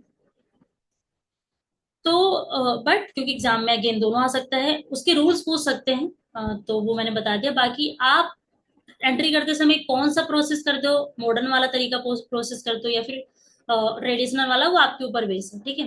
मॉडर्न वाले पे हम ज्यादा फोकस नहीं, क्योंकि ये थोड़ा मुझे इजी लगता है कि आपके लिए इजी पड़ेगा, ठीक है। ओके, तो मॉडर्न में सिंपल ये बोलता है कि अगर एसेट है और एक्सपेंस है तो उनका नेचर डेबिट होता है, बस इतना ध्यान रखना है। क्या ध्यान रखना है, अगर एसेट है और एक्सपेंस है तो उनका नेचर डेबिट होता है, ठीक। अगर कैपिटल है, लायबिलिटी है, इनकम है, तो उनका नेचर क्रेडिट होता है, करेक्ट। आपको बस इतना ध्यान रखना है, या फिर आप सिंपली ध्यान रख लो अगर एसेट और एक्सपेंस है तो डेबिट नेचर, दैट्स ऑल। बाकी जो होंगे वो क्या होंगे, क्रेडिट। और सिंपल में करते हैं, क्या है, अगर एसेट और एक्सपेंस है तो उनका नेचर डेबिट है, बस। अब एसेट और एक्सपेंस के अलावा कुछ भी आ जाए, कोई आपसे बोले कैपिटल है, लायबिलिटी है, जो भी है चीज, वो क्या है, क्रेडिट नेचर उनका, ठीक है। कोई भी चीज बोली जाए, एसेट है क्या, एसेट में फिट बैठ रही है, एक्सपेंस है क्या, एक्सपेंस में फिट बैठ रही है, मतलब डेबिट नेचर है। उसके अलावा जो है सब क्रेडिट नेचर। तो सिंपल आपको क्या ध्यान रखना है, एसेट और एक्सपेंस है तो डेबिट नेचर है, उसके अलावा जो है क्रेडिट, उसके अलावा क्या होगा, आपका कैपिटल होगा, लाइबिलिटी होगी, एंड आपका इनकम वगैरह होगा, ठीक। ओके, अच्छा, एक चीज मैंने पीडीएफ में ऊपर लिख रखी है, वो मैं आपको दिखा देती हूँ, वो क्योंकि काफी इंपॉर्टेंट, उसके बेस पे ही सारे क्वेश्चंस बनते हैं आगे। ओके, तो एक चीज आपको ध्यान रखना है, क्वेश्चन ना, लाइन कैसे बोलेगा, आप क्वेश्चन में लाइन बोलेगा कि कोई अकाउंट है जो डेबिटेड हुई है, डेबिटेड टू द अकाउंट, ठीक है। डेबिटेड टू द अकाउंट का मतलब होता है कि वो अकाउंट डेबिट किया गया, बस इतना ध्यान रखना कि ये वर्ड ना बहुत कंफ्यूज करता है एग्जाम में, इसलिए मैंने यहाँ पे स्पेशली लिखा हुआ है कि an item recorded on the debit side of an account is said to be debited to the account, मतलब आपने किसी अकाउंट को डेबिट किया है तो उसको वर्ड क्या देंगे, डेबिटेड टू द अकाउंट। जैसे आपने मान लिया सैलरी, एग्जाम में लिख दिया debited to salary account, exam में अगर लिख दिया तो यानी आपने सैलरी अकाउंट को डेबिट किया, इतना ध्यान रखना है। डेबिटेड टू अकाउंट मतलब उस अकाउंट को डेबिट किया, डेबिटेड टू अकाउंट वर्ड का मतलब उस अकाउंट को डेबिट किया, दैट्स ऑल, ठीक है। ये ध्यान में रखिएगा। अब हम आगे के क्वेश्चन, आगे की प्रैक्टिस वगैरह करते हैं और आगे कॉन्सेप्ट करते हैं। ओके, तो हम क्या कह रहे थे, हम ये कह रहे थे कि मॉडर्न वे सिंपल बोलता है एसेट और एक्सपेंस है तो उनका नेचर डेबिट है, ठीक है। उसके अलावा जो होगे वो आपके नेचर क्रेडिट है। अच्छा, अब इसमें फर्दर देखते हैं। देखो, नेचर डेबिट होने का मतलब क्या होता है कि अगर एसेट और एक्सपेंस बढ़ेंगी तो वो क्या होगा, डेबिट। ठीक, अगर वो घटेंगी तो वो क्या होगा, उसका अपोजिट। अकाउंटिंग में क्या होता है, डेबिट का उल्टा अपोजिट क्रेडिट, क्रेडिट का opposite debit, right. Yes, accounting क्या होता है, डेबिट क्रेडिट, क्रेडिट डेबिट, ठीक है। एक्सपेंस और एसेट का नेचर क्या है, डेबिट। एक्सपेंस और एसेट का नेचर क्या है, डेबिट। अगर वो डेबिट है उनका नेचर, तो वो बढ़ेंगे तो डेबिट होंगे, घटेंगे तो क्रेडिट होंगे, ठीक। उसके अलावा जैसे कैपिटल, लायबिलिटी, इनकम हो गया, उनका नेचर क्या है, क्रेडिट। अगर वो बढ़ेंगे तो क्रेडिट होंगे, अगर घटेंगे तो डेबिट होंगे। हम इस पे क्वेश्चन करते हैं तब आपको और भी अच्छे से समझ में आएगा, ठीक है। जैसे हमारा क्वेश्चन बोलता है, जैसे दिनेश है जिन्होंने बिजनेस स्टार्ट किया है 5 लाख देके, ठीक है। तो सबसे पहले तो हमें ये देखना है कि इसमें कौन सा अकाउंट है क्या इसमें। देखो, दिनेश ने अगर दिया है तो क्या होगा, बिजनेस के पास दिनेश से पैसे आए तो बिजनेस के पास कैश आएगा जो कि एसेट है आपकी, एसेट आएगा। और बिजनेस के पास कैपिटल भी आएगा, जिम्मेदारी है ना, लायबिलिटी ओनर का है तो भाव देने के लिए कैपिटल बोल देते, थोड़ा अलग थलग दिखाने के लिए। तो बिजनेस में पैसा आया है, यानी एसेट का नेचर क्या होता है, डेबिट। पैसा आया है, पैसा बढ़ा है, तो हमारा एसेट क्या हो जाएगा, डेबिट। आप बोलोगे एसेट, एसेट क्या होगा, डेबिट, ठीक है। कैपिटल भी आया है, जिम्मेदारी भी बढ़ी है, कैपिटल है, कैपिटल का नेचर क्या होता है, क्रेडिट। जब नेचर क्रेडिट होता है तो बढ़ेगा भी तो क्या होगा, क्रेडिट। तो कैपिटल क्या हो जाएगा आपके पास, क्रेडिट, ठीक है। तो हमेशा कुछ डेबिट होगा तो कुछ क्रेडिट होगा। तरीका क्या है कि क्या डेबिट होगा क्या क्रेडिट होगा, उसका यह एक फॉर्मूला है कि अगर एसेट और एक्सपेंस है उनका नेचर डेबिट होता है, अगर उसका नेचर डेबिट यानी वो बढ़ेंगे तो डेबिट होंगे, घटेंगे तो क्रेडिट होंगे। कैपिटल, इनकम, लायबिलिटी जो होते हैं उनका नेचर होता है क्रेडिट, यानी बढ़ेंगे तो क्रेडिट, घटेंगे तो डेबिट, ठीक है। और आगे एग्जांपल करते हैं, और एग्जांपल करते हैं। एग्जांपल है, परचेज किया फर्नीचर आपने कैश में फ्रॉम राज से। अगर इसमें बोलता परचेज किया फर्नीचर, ये फोर कैश हटा देते, ये फोर कैश वर्ड नहीं होता, तो बोलता परचेज फर्नीचर फ्रॉम राज, यानी आपने उधार में खरीदा। लेकिन इन्होंने ऐड कर दिया कि आपने राज से खरीदा, नाम ऐड किया बट कैश भी लिख दिया, यानी कैश में खरीदा है, ठीक है। तो इसमें कौन कौन से अकाउंट है, देखो। आप राज फर्नीचर एक दुकान है, वहां पे गए, आपने बोला फर्नीचर दे दो 20,000 और आपने कैश दे दिया। तो क्या है, आपने कैश दिया यानी आपका कैश इन्वॉल्व है, कैश अकाउंट, कैश बोले तो एसेट, आपका एसेट है ना, कैश। और आपने क्या किया, राज फर्नीचर, राज से फर्नीचर लेके आ गए, राज फर्नीचर हाउस में, तो आपके पास फर्नीचर आ गया। फर्नीचर भी आपके पास क्या है, एसेट ही है। तो मैं ये बोलूं कि इस ट्रांजेक्शन में ऑल टुगेदर आपके पास दो कौन सी चीज इंक्लूड है, दो कौन से अकाउंट है, दोनों ही अकाउंट एसेट है। एक एसेट आया, एक एसेट चला गया। अगर अगर अगर हमने ये उधार पे खरीदा होता तो आपके पास फर्नीचर तो आता, यानी ये एसेट इंटैक्ट रहता, लेकिन कैश नहीं जाता, तो आपके पास लायबिलिटी आ जाती। तो आपके पास क्या आ जाती, लायबिलिटी। तो आपके पास कौन से दो अकाउंट होते, लायबिलिटी एंड एसेट का, ठीक है। आगे करेंगे हम, फिर से देखते हैं। आप फर्नीचर दुकान पे गए, आपने फर्नीचर लिया, फर्नीचर लिया और पैसा दे दिया, खत्म। अब आप उस दुकान से खत्म, कोई लेन देन, कोई कुछ रह ही नहीं गया उस दुकान के से, क्योंकि आपने फर्नीचर ले आए, कैश दे दिया। हाँ, उधार पिलाते तो बात की बात होती। तो फर्नीचर यानी एक एसेट है, एसेट अकाउंट इन्वॉल्व है। कैश चला गया, वो भी एक एसेट है। तो दोनों, इस पूरी ट्रांजेक्शन में आपके पास दो एसेट अकाउंट इंक्लूड है, एक तो कैश का और एक फर्नीचर का, ठीक है। तो कैश, कैश आपका क्या है, एसेट, एसेट, एसेट का नेचर क्या होता है, डेबिट। लेकिन यहाँ पे कैश क्या हो रही है, घट रही है, कैश जा रही है आपके पास से, तो कैश क्या हो जाएगा, क्रेडिट। कैश क्या होगा, क्रेडिट। फर्नीचर एक एसेट है, फर्नीचर आपके पास बढ़ रहा है, आपके पास आ रहा है, और क्योंकि एसेट का नेचर डेबिट होता है और वो बढ़ेगा तो क्या होगा, डेबिट। तो फर्नीचर क्या हो जाएगा, डेबिट, ठीक है। तो आप देखिए, आपका एसेट ही, एक एसेट डेबिट होगा, एक एसेट क्रेडिट होगा, यानी अगेन अगर हम बोले accounting equation total equal to total, तो आपका मैच करेगा। यहाँ पे लायबिलिटी साइड कोई फर्क पड़ा ही नहीं, क्योंकि हमारा इक्वेशन क्या है, total liability equal to total asset, right, और बोथ शुड बी इक्वल। यहाँ पे क्या, इस ट्रांजेक्शन में लायबिलिटी पे कोई फर्क नहीं पड़ा, बट एसेट ही आपस में घट बढ़ गई, तो हम again at a equal position. तो मैंने एक तरह से आपके अकाउंट इक्वेशन भी यहाँ पे लिंक फिर से कर दिया। ठीक है, आगे बढ़ते हैं। अगला करते हैं, अगला क्या है, फर्नीचर आपने परचेज किया फ्रॉम दिल्ली से। ओके, यहाँ कहीं कैश दिया नहीं, मतलब पता ही चल रहा है कि उधार पे लेके आए हो आप। ठीक है, आप दिल्ली सेव की दुकान पे गए, आपने बोला भैया फर्नीचर दिखा दो मुझे, 40,000 का फर्नीचर आपको पसंद आ गया, आप फर्नीचर लेके आ गए, तो आपका एक अकाउंट, एक क्या इंक्लूड है, फर्नीचर। ठीक है, एक फर्नीचर इंक्लूड है, राइट। फर्नीचर आपके लिए क्या होता है, एसेट, तो ये एसेट हो गया। अब आप फर्नीचर लेके आए, क्या कैश लेके आए, नहीं, तो फिर क्या किया, सिर्फ फर्नीचर ले आए और कुछ और नहीं हुआ, नहीं, जिम्मेदारी ले आए, साथ में जिम्मेदारी है, दिल्ली से आपके पीछे पड़ जाएंगे, पैसा तो दो। ठीक है, तो अब दिल्ली सेफ जो है वो आपकी क्या हो गए, क्रेडिटर, आपके लेनदार हो गए, हिंदी में क्या बोलेंगे, लेनदार हो गए, आपके जो लेनदार है, लेनदार है, कोई आपके लेनदार है, तो आपका क्या हो गया, अगर मैं समराइज करूं, asset, liability, capital, income, expense, इन पांचों अकाउंट में अगर समराइज करूं, इसको इंक्लूड करने की कोशिश करूं, तो क्रेडिटर कहाँ जाएगा, लायबिलिटी जाएगा ना, आपकी जिम्मेदारी है। तो आपका एक अकाउंट इन्वॉल्व है एसेट, एक अकाउंट इन्वॉल्व है लायबिलिटी। एसेट का नेचर क्या होता है, डेबिट, एसेट आपकी बढ़ रही है तो क्या हो जाएगा, डेबिट हो जाएगा एसेट। लायबिलिटी का नेचर क्या होता है, क्रेडिट, लायबिलिटी भी आपकी बढ़ रही है तो क्या हो जाएगा, क्रेडिट, नेचर क्रेडिट है और बढ़ भी रहा है तो क्रेडिट होगा, राइट। जैसे एसेट का नेचर डेबिट है, बढ़ता है तो डेबिट होगा, घटेगा तो क्रेडिट, जिसका जो नेचर है बढ़ने पे वो वही बनेगा, घटने पे उसका अपोजिट हो जाएगा। ठीक है, ओके। नेक्स्ट कहता है कि आपने गुड्स सोल्ड आउट किए हैं रहीम करीम को कैश में। आपने गुड्स बेच दिया है, आपके गुड्स चले गए, ठीक है, और करीम को बेचा, आपकी इनकम हो गई, आपने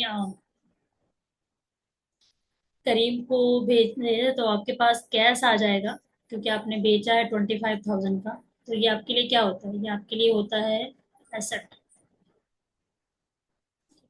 और आपने गुड्स सोल्ड कर दिया, आपने सेल किया है, ठीक है, सेल किया है आपने, ठीक है।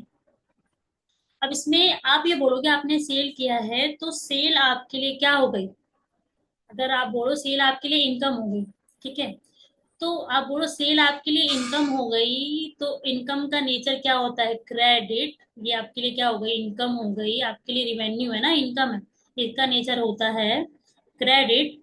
और अगर सेल बढ़ रही है, सेल हो रही है, तो ये क्या होगा, क्रेडिट। आगे है, आपने श्याम को बेचा है गुड्स, तो आपने श्याम को गुड्स बेचा क्रेडिट पे, तो आप श्याम आपके लिए क्या हो गए, आपने, आपके पास पैसा तो आया नहीं, आपने उधार पे बेच दिया, श्याम आ गए आपके पास, क्यों, क्योंकि श्याम आपके लिए आपके देनदार बन गए, आपके लिए देनदार को क्या बोलते हैं, डेटर बोलते हैं, देनदार को क्या बोलते हैं, डेटर, यानी ये वो पर्सन है जिससे आपको पैसा आना है। अगर आपको पैसा आना है तो ये आपके लिए क्या हो गया, एसेट हो गया ना, आपको पैसे मिलने हैं भाई, आपके लिए आपका हक बन गया, आपके लिए एसेट हो गया, तो ये क्या हो जाएगा, एसेट। ठीक है, आपने गुड्स बेच दिया है, ठीक है, आपने सेल किया है, कहीं भी गुड्स का होता है तो गुड्स का मतलब आप जो यूजुअल बिजनेस करते हो, ठीक है, एसेट इज डिफरेंट है। तो गुड्स आपने बेच दिया है, तो आप ये बोलो कि आपने गुड्स बेचा, आपकी रिवेन्यू हो गई, ठीक है। अब रिवेन्यू हुई है तो ये रिवेन्यू बढ़ी है, रिवेन्यू यानी इनकम, तो इनकम का नेचर क्या होता है, क्रेडिट, वो बढ़ी है तो वो क्या हो जाएगी, क्रेडिट। और एसेट बढ़ी है तो वो क्या हो जाएगी, डेबिट। तो आई होप ये बेसिक वे था सोचने का, जब भी एंट्रीज होती हैं तो हम कैसे इनको समझते हैं एंड क्या थॉट प्रोसेस होता है हमारा, ठीक है। लास्ट के बस हमारे दो बचे हैं, उसको भी हम कर लेंगे। जैसे अब ये क्या हुआ कि श्याम से आपको कैश आ गया, आपने उधार बेचा था, आपको कैश आ गया। अब आपने किसी को उधार बेचा था, आपसे पैसे आ गए, तो पैसे आए तो यानी कैश अकाउंट इन्वॉल्व है, राइट, कैश इन्वॉल्व है। और श्याम से आ गए, यानी श्याम को आपने पहले अपने बुक में क्या दिखाया था, देनदार, आपने एज ए एसेट दिखा दिया था शाम को कि श्याम से पैसे मिल रहे हैं, राइट। अब वो नहीं मिलेंगे क्योंकि मिल चुके हैं, तो श्याम यानी देनदार, जो आपकी बुक में देनदार हैं या जिसको हम डेटर बोलेंगे, वो कम हो जाएंगे क्योंकि वो पैसे चुका दिए उन्होंने। तो एक एसेट आपकी बढ़ जाएगी जो कि कैश है, और एक एसेट जो कि डेटर था वो आपका घट जाएगा, तो बोथ आर एसेट, राइट। तो एक बड़ा एक घटा, यानी एक डेबिट हो जाएगा, एक क्रेडिट हो जाएगा, बात कंप्लीट। आगे होता है cash paid to Mahesh. Mahesh से आपने याद है आपने सामान वगैरह लिया था, तो महेश को आपने कैश पे कर दिया, कैश आपका चला गया, कैश पे कर दिया, नहीं कैश आपका चला गया। ठीक है। महेश, महेश को आपने अपनी बुक में जिम्मेदारी दिखाई दी, नहीं क्रेडिटर दिखाया था, क्रेडिटर। ठीक है। अब आपका क्रेडिटर भी कम हो गया। क्रेडिटर क्या होता है, आपकी लाइबिलिटी होती है, आपका लाइबिलिटी कम हो गया, लाइबिलिटी कम हो गया, लाइबिलिटी का नेचर होता है क्रेडिट। बट अगर वो कम हो रहा है तो वो एज अ डेबिट रिकॉर्ड होगा, क्योंकि अगर नेचर उसका क्रेडिट है तो बढ़ता तो क्रेडिट रिकॉर्ड होता है, घटेगा तो क्या होगा, डेबिट रिकॉर्ड होगा। और कैश आपका नेचर होता है एसेट, एसेट का नेचर होता है डेबिट, बढ़ता है तो डेबिट, घटेगा तो क्रेडिट। कैश घट रहा है क्योंकि आपने पैसा चुकाया, तो क्रेडिट, तो एक हो गया क्रेडिट और एक हो गया डेबिट। अब हमने ये जो भी ऊपर समझा है उसी को मैंने यहाँ पे समराइज में कर दिया है। एंड कि कैसे, क्या, कि जो भी ट्रांजेक्शन हो रही है, ठीक है, कि हमारे पास जो भी ट्रांजेक्शन हो रही है उसमें क्या अकाउंट इन्वॉल्व है, क्या नेचर है, क्या अकाउंट, क्या इफेक्ट होगा, क्या डेबिट होगा, क्या क्रेडिट होगा, ये हम एक बार फिर से क्विकली देखेंगे यहाँ पे, क्योंकि इसी के बेस पे आपकी एंट्रीज बनेगी। तो फाइनली जो आप बुक्स में एंट्रीज करोगे वो इसी के बेस पे बनेगी। ठीक है। तो हम एक बार एक दो देखेंगे, ज्यादा नहीं, बाकी आप अपने एंड पे देख सकते हैं क्योंकि हमने ऊपर समझ लिया है। तो हम देखते हैं जैसे सैंपल बेसिस पे। दिनेश ने बिजनेस स्टार्ट किया है, ठीक। तो बिजनेस स्टार्ट किया है और पैसे दिए हैं बिजनेस में 5 लाख। तो बिजनेस के पास कैश आ गया और साथ में जिम्मेदारी आ गई। उस जिम्मेदारी का नाम क्या है, कैपिटल, क्योंकि थोड़ा सा ओनर का अलग दिखाते हैं। तो नेचर आपका क्या क्या इन्वॉल्व है, नेचर ऑफ अकाउंट क्या है, कैश आपके लिए क्या है, एसेट, ये कैश जो आपका इन्वॉल्व है वो एसेट है। कैपिटल जो इन्वॉल्व है उसका नेचर कैपिटल है। ठीक है। अफेक्ट कैसे हो रहा है, आपका कैश बढ़ रहा है और आपका एसेट यानी बढ़ रहा है और कैपिटल भी बढ़ रहा है। ठीक है। तो आपका ये हो जाएगा डेबिट और ये हो जाएगा क्रेडिट, यानी डेबिट भी 5 लाख से और क्रेडिट भी 5 लाख से, आपका डुअल एस्पेक्ट फॉलो हो गया। ठीक है। अगला करते हैं, आपने फर्नीचर खरीदा है, आपने फर्नीचर खरीदा है तो आपका क्या है, तो फर्नीचर इसमें इन्वॉल्व है। ठीक है। और आपने कैश में खरीदा है तो कैश इन्वॉल्व है। फर्नीचर ये एसेट है और कैश भी एसेट है। देखो फर्नीचर खरीदा, फर्नीचर आ गया, इंक्रीज हो गया फर्नीचर। ठीक है। कैश चला गया क्योंकि कैश दे दिया, तो हमारा फर्नीचर हो जाएगा डेबिट 20,000 से और कैश हो जाएगा क्रेडिट 20,000 से। तो बोथ डुअल एस्पेक्ट फॉलो हो गया। अच्छा, परचेज वाला देखते हैं। आपने परचेज किया गुड्स कैश में, ठीक है, कैश आपका चला गया, कैश इन्वॉल्व है। परचेज सेल आपके लिए एक्सपेंस इनकम होती है, तो परचेज यानी आपका एक्सपेंस। ठीक है। तो एक्सपेंस आपका, मैंने बताया था एसेट और एक्सपेंस का नेचर डेबिट होता है, तो एक्सपेंस इन्वॉल्व है और एसेट इन्वॉल्व है। एक्सपेंस बढ़ रहा है, आपने परचेज किया है तो वो क्या हो जाएगा, डेबिट। और एसेट घट रहा है क्योंकि कैश चला गया, तो वो क्या हो जाएगा, क्रेडिट। ठीक है। आगे बढ़ते हैं। आपने 25,000 का क्या खरीदा है, आपने 25,000 का खरीदा है, सॉरी सेल आउट किया है सामान। ठीक है। आप गए सामान बेच आए और पैसे ले आए, आपके पास क्या इन्वॉल्व है, यहाँ पे कैश इन्वॉल्व है, पैसे ले आए और आज सेल। ठीक है। कैश क्या होता है आपके लिए, एसेट, सेल क्या होती है आपके लिए, रिवेन्यू। ठीक है। एसेट अगर आपकी बढ़ी, एसेट अगर आपकी बढ़ी तो वो क्या हो जाएगी, एसेट अगर आपकी बढ़ रही है, एसेट का नेचर क्या होता है, डेबिट, एसेट का नेचर डेबिट होता है, बढ़ेगी तो क्या हो जाएगी, डेबिट हो जाएगी 25,000 से। और रेवेन्यू आपकी इनकम होती है, उसका नेचर होता है क्रेडिट, वो बढ़ेगी तो वो क्या हो जाएगी, क्रेडिट, तो वो क्रेडिट हो जाएगी। ओके। तो ये आप एक बार कर लेना, मैंने समझा दिया यहाँ पे। अब हम एक प्रॉपर जर्नल एंट्री करेंगे फाइनली। अब हम ये देखें कि हमने ये जो सब कुछ समझा है, ये ऐसा होता है जैसे आपको अगर इंग्लिश स्पीकिंग सीखनी हो, तो जो हम शुरू शुरू में सीख रहे होते हैं ना, तो अगर हमें बोलना है कि राम खाना खाता है, तो आप सोचोगे राम खाना खाता है, राम खाना, खाना फूड होता है, खाता है प्रेजेंट टेंस ऐसा। तो आप पूरा प्रोसेस करते हो, देन आप फाइनली बोलते हो ओके राम ईट्स, ऐसा करके, राइट। तो ये सारा वही था, अब तक हम सब प्रोसेस कर रहे थे। अब जो फाइनल दिखेगी कि ठीक है ट्रांजेक्शन होगी, उसको बुक में रिकॉर्ड कर दो। आपका अकाउंटेंट है, आपने बोला कि ट्रांजेक्शन होगी, बुक में रिकॉर्ड कर दो। तो ये जो सब हमने ऊपर किया है ना, जितनी भी चीजें हमने ऊपर करी है वो सब प्रोसेसिंग है, जो वो अपना सोचेंगे, अपने नोट्स बनाएंगे सब कुछ, और जो फाइनल वो एंट्री करेंगे, जो फर्स्ट टाइम रिकॉर्ड कर देंगे, वो क्या करेंगे वो हम यहाँ पे देखते हैं। ठीक है। वो क्या करने वाले वो हम यहाँ पे देखते हैं। ठीक है। तो हमने एक एग्जाम्पल यहाँ पे लिया है कि आपका जो बिजनेस है, वही जो ऊपर था बिजनेस, आपने क्या किया, कैश कैपिटल लगाया है 5 लाख का। तो बिजनेस के पास, बिजनेस जो है उसके पास क्या हुआ, बिजनेस के पास कैश आ गया 5 लाख का, और कैपिटल यानी जिम्मेदारी भी आ गई 5 लाख की, क्योंकि पैसा बिजनेस ने किसी से लिया तो देना पड़ेगा। कैश आपके लिए क्या होता है, एसेट। कैश क्या होता है, एसेट। कैपिटल क्या होती है, लायबिलिटी। कैश का नेचर क्या है, डेबिट, लायबिलिटी का नेचर क्या होता है, क्रेडिट। एसेट क्या हो रहा है, बढ़ रहा है, बढ़ रहा है तो यानी डेबिट हो जाएगा। लायबिलिटी क्या हो रही है, बढ़ रही है यानी क्रेडिट हो जाएगा। तो आप क्या बोलोगे, आप बोलोगे कैश अकाउंट और कैपिटल अकाउंट, ये दो अकाउंट इन्वॉल्व है। अब कैश अकाउंट डेबिट होगा क्योंकि आपने यहाँ निकाला ना, डेबिट होगा, और कैपिटल अकाउंट क्रेडिट होगा, तो ये आपकी एंट्री बन जाएगी। देखो एंट्री ऐसे होगी, कैश अकाउंट डेबिट 5 लाख से, कैपिटल अकाउंट क्रेडिट। ये जो है ना थोड़ा सा गैप देखो, जो यहाँ पे लिखा है हमने टू, ये थोड़ा फॉर्मेट है अकाउंट का, ठीक है। तो जैसे होता है जो डेबिट होता है उसको हम ऊपर लिखते हैं, फॉर्मेट क्या है, जब हम जर्नल एंट्री करते हैं, रिकॉर्डिंग करते हैं, तो जो डेबिट होता है उसको ऊपर लिखते हैं, क्रेडिट को नीचे लिखते हैं। थोड़ा सा ऐसे स्पेस देंगे, यहाँ पे देखो आप स्पेस देखिए कि cash account debit to capital account, ठीक है। कैसे बनेगी, cash account debit to capital account, ऐसे थोड़ा स्पेस देखिए, यहाँ 5 लाख आ जाएगा, यहाँ पे 5 लाख आ जाएगा, ठीक है। ये हो गया आपका। अब आपके एग्जाम का एक क्वेश्चन आया, वो कर लेते हैं। अच्छा, मैंने ऊपर आपको बताया कि अगर एक वर्ड बोला जाए debited to Ram account, debited to cash account, debited to expense account, मतलब debited to whatever account, वो अकाउंट डेबिट किया गया, यानी उस अकाउंट को डेबिट किया गया है, ठीक है। करते हैं यहाँ पे, you will enjoy this question, अगर आपने ऊपर से समझा होगा तो, otherwise you will what it's. Okay, question कहता है sale of goods to Ram for cash.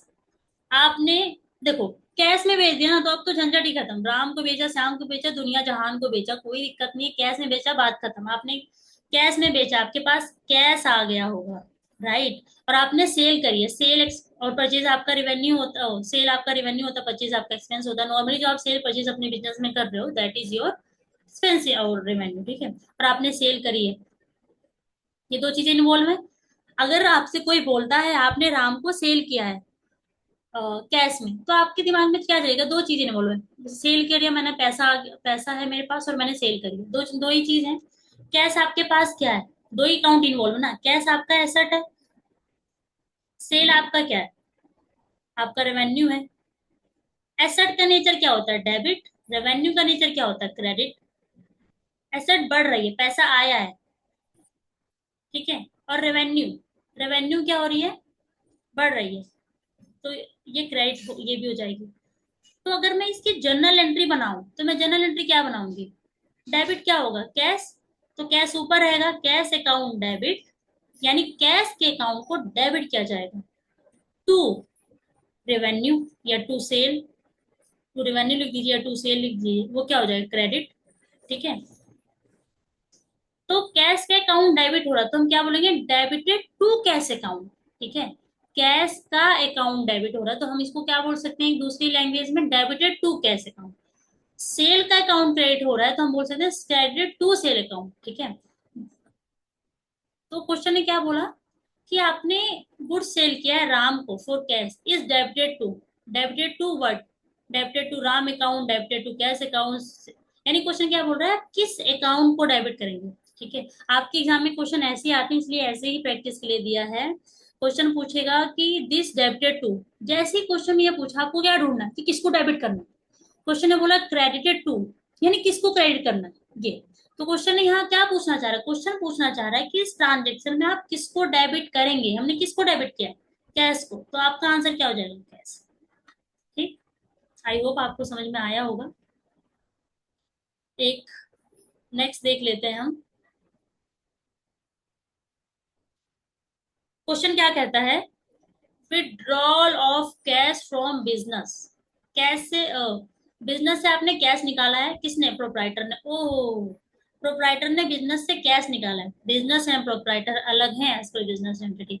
पैसे अगर बिजनेस लेता है प्रोप्राइटर से तो उसको अपने पास एज अ जिम्मेदारी दिखाता है, तो डेफिनेटली अगर मालिक ने पैसे दिए तो बिजनेस को जिम्मेदारी दिखाए। अगर मालिक ने पैसे निकाल लिए तो बिजनेस क्या बोलेंगे, मेरी जिम्मेदारी भी कम हो गई है, ठीक है। तो अगर बिजनेस से कैश गया है तो कैश आपका इन्वॉल्व है, कैश खत्म होगा। दूसरा, मालिक ने निकाला है, मालिक ने निकाला है, तो मालिक अगर देता है तो हम उसको कैपिटल बोलते हैं, और मालिक कोई चीज निकाल लेता है तो उसको हम ड्रॉइंग बोलते हैं, ठीक है। यही चीज हो गई। अब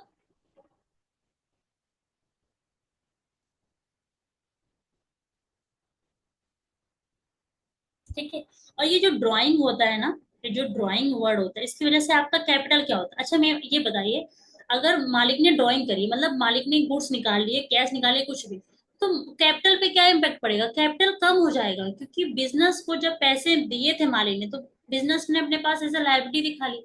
अब मालिक ने निकाल लिया उसमें से, तो बिजनेस क्या बोलेगा? मेरा सामान लेके जा रहे हो, लाइबिलिटी कम कर रहा हूँ अपनी बुक में। अच्छा, मेरा कैश लेके जा रहे हो, लाइबिलिटी कम कर रहा हूँ अपने बुक में। यानी कैपिटल के अपोजिट चलेगा ड्राइंग। ड्राइंग जो है कैपिटल के अपोजिट चलेगा, सोच के देखिए, है ना।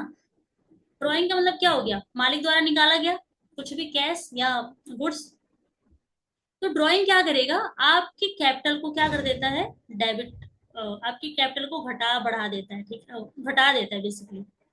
घटा बढ़ा क्या देता है? घटा ही देता है, अगर आपने कुछ भी निकाला है तो, ठीक है। तो यानी आप ये बोल सकते हो कि कैपिटल के अपोजिट प्ले करता है ड्राइंग, ठीक है। हालांकि ये समझाने के लिए यहाँ पे था, क्योंकि आगे ये मैं एक्सपेक्ट करती कि ये क्वेश्चन अगर दूसरे तरीके से होता, ये अगर ये बोलता कि डेबिट किसे करेंगे, तो क्योंकि क्वेश्चन क्या बोल रहा है? क्वेश्चन बोल रहा है, फिर से देखते हैं, कि आपने कैश विड्रॉ किया from the business by the proprietor is credited to. यानी क्वेश्चन सिंपल क्या बोलना चाह रहा है, कि ये आपके पास एक ट्रांजेक्शन दी हुई है।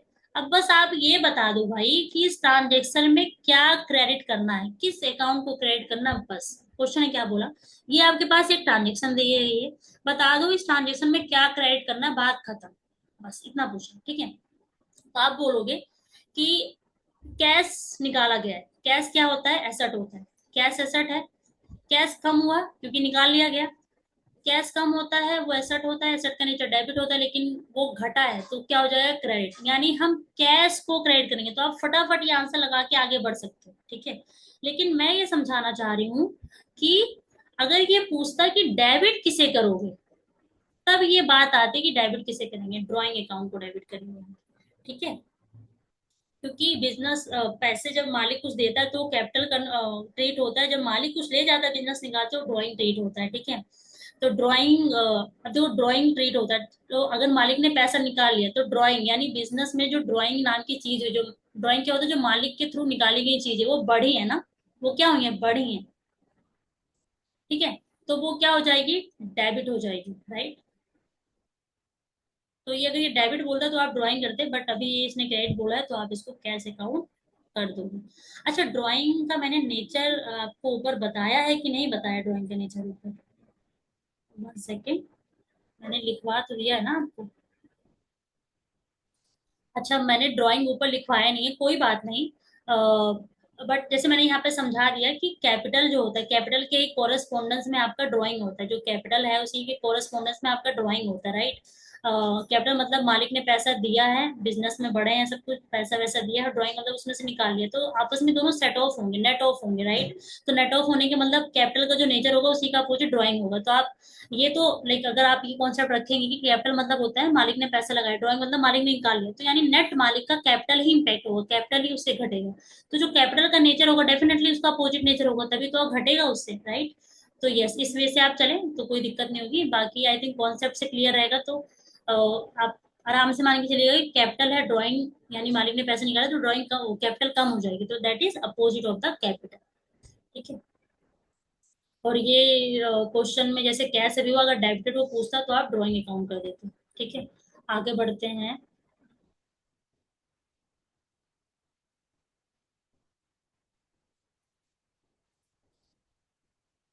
ठीक है। आगे करते हैं हम।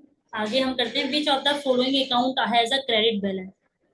कहते हैं कि इसमें से कौन सा ऐसा अकाउंट है जिसपे बैलेंस क्रेडिट होता है। अच्छा, हमने ऊपर पढ़ा ना कि अगर एसेट और एक्सपेंस है तो उनका नेचर डेबिट होता है। क्या डेबिट होता है? उनका नेचर डेबिट होता है, ठीक है। यानी उनके बैलेंस का नेचर डेबिट होता है, राइट। उसके अलावा जो होता है उनका क्रेडिट बैलेंस होता है, ठीक। तो हमने क्या पढ़ा? ये माल भाड़ा है, यानी खर्चा है आपका, आप गुड्स वगैरह लेके आए हो, उसके लिए आपने रेंट वो दिया होगा, भाड़ा वगैरह दिया होगा, राइट। तो भाड़ा दे रहे हो आप बिजनेस में, वो क्या आपके लिए एक्सपेंस है? भाड़ा खर्च करो सामान को लाने में, एक्सपेंस है, ठीक। पहले ये निकाल लेते हैं कि क्या क्या है, उसके बाद देखें क्या डेबिट होता है और क्या क्रेडिट। डिस्काउंट रिसीव, आपको ऐसे डिस्काउंट मिला है, आपके लिए क्या इनकम है? रेवेन्यू है, इनकम है, गेन है। कैरिज आउटवर्ड, उनमें फिर से माल बाहर ले जाने के लिए पैसा दिया तो वो भी आपके लिए एक्सपेंस है। डिस्काउंट अलाउ, आपने डिस्काउंट दिया है तो ये भी आपके लिए एक्सपेंस है। आपने किसी को डिस्काउंट दे दिया, आपने 10 रुपए का सामान बेचा, आपने बोला 2 रुपए डिस्काउंट ले लो, 8 रुपए दे दो मेरे को, तो आपका एक्सपेंस हो गया ना वो। अब देखो, ये पूछ रहा है क्रेडिट बैलेंस किसका होता है। हमने क्या पढ़ा, एसेट एंड एक्सपेंस का बैलेंस होता है डेबिट, नेचर होता है डेबिट। उसके अलावा जो होता है वो सब क्या होता है, क्रेडिट। देखो, ये एक्सपेंस है, इसका नेचर क्या हो गया, डेबिट। ये एक्सपेंस है, इसका नेचर क्या होगा, डेबिट। ये एक्सपेंस है, इसका नेचर क्या होगा, डेबिट। तो ये इनकम हो तो इनका, इसका नेचर क्या होता है, क्रेडिट, क्योंकि इन दोनों के अलावा जो है वो सबका नेचर क्या होता है, क्रेडिट। ये सब मैंने बताया था कि कैपिटल हो गया, क्योंकि अल्टीमेटली क्या होता है ना कि अकाउंट में सारी चीजों को इन्हीं 5 में डिवाइड किया गया, एसेट, एक्सपेंस, कैपिटल, लायबिलिटी और इनकम। इसी में सारी चीजों को किया गया। अब जैसे लॉस वगैरह हो जाए तो आपका एक्सपेंस के साथ ही वो जुड़ा हुआ रहेगा। इनकम गेन, ये रेवेन्यू, ये सब क्या है, एक ही नेचर की चीज है ना। तो बस मोटा मोटा आपको क्या है, अकाउंट में इन्हीं 5 चीजों में क्लासिफाई किया गया एज पर मॉडर्न डेफिनेशन, ठीक है। तो इन्हीं में सारी चीजें फॉलो करेंगे। तो फाइनली आपका कंप्लीट हो गया है एंड ये वीडियो इतनी ही रहेगी, आगे हम देखेंगे नेक्स्ट में। मैं एक बार क्विक रिवाइज करवा देती हूँ। आज हमने पढ़ा अकाउंटिंग इक्वेशन। अकाउंटिंग इक्वेशन का सिंपली मतलब होता है कि डुअल एस्पेक्ट को फॉलो करते हुए asset equal to liability, total asset equal to total liability, ठीक है। तो वो ये हमेशा ट्रू रहेगा, क्योंकि कुछ आएगा तो कुछ जाएगा ही जाएगा, एंड वाइस वर्सा, ठीक है। तो हमें इसकी एग्जांपल देखें कि अगर हमने मान लीजिए मशीन खरीदी है, तो हमारे पास मशीन आ गया और कैश चला गया, तो एक एसेट आया, एक एसेट चला गया, तो अल्टीमेटली फिर हम बराबर पे आ गए, ठीक है। या फिर हमने मशीन उधार पे खरीद लिया, तो हमारे पास एसेट तो आ गई, लेकिन हमारी जिम्मेदारी भी बढ़ गई, तो लायबिलिटी भी बढ़ गई और एसेट भी बढ़ गया, तो भी दोनों बैलेंस हो गया। हमने ये पढ़ा, राइट, अकाउंटिंग इक्वेशन। फिर हमने पढ़ा अकाउंटिंग का प्रोसीजर वगैरह, कि जो भी आप जब ट्रांजेक्शन करते हो तो उसको रिकॉर्ड करोगे, तो अकाउंट की लैंग्वेज में रिकॉर्ड करोगे। तो अकाउंट की लैंग्वेज ऐसा तो नहीं है कि आज मैंने मशीन खरीदा इतने रुपए का, इससे लिख के नहीं रिकॉर्ड करोगे, तो उसको डेबिट क्रेडिट लिख के रिकॉर्ड करोगे। तो क्या डेबिट करना है, क्या क्रेडिट करना, वो हमने पढ़ा। अकाउंट में सिंपली 5 टर्म में डिवाइडेड चीजें, एसेट है, एक्सपेंस है, उसके बाद जो एक साथ आप कह सकते हो लायबिलिटी है, इनकम है और कैपिटल है आपकी, ठीक है। तो एसेट और एक्सपेंस का नेचर डेबिट होता है, यानी एसेट एक्सपेंस में कुछ भी बढ़ता है तो डेबिट होगा, एंड घट जाता है तो क्रेडिट। और लायबिलिटी, कैपिटल और इनकम क्या होता है, वो उनका नेचर होता है क्रेडिट। अगर वो बढ़ते हैं तो क्रेडिट, घटते हैं तो डेबिट। ये था आज की समरी। उसी के बेस में हमने सारी एंट्रीज करी हैं। कोशिश करिए कि आप इन एंट्रीज को रिवाइज कर लें, कॉन्सेप्ट को रिवाइज कर लें, क्योंकि आगे के चैप्टर्स इन्हीं पे बेस्ड होंगे। अगर ये नहीं क्लियर होगा तो आपको आगे चैप्टर्स में दिक्कत आएंगी, ठीक है। तो that's all for today, thank you so much, मिलते हैं नेक्स्ट वीडियो में, बाय बाय।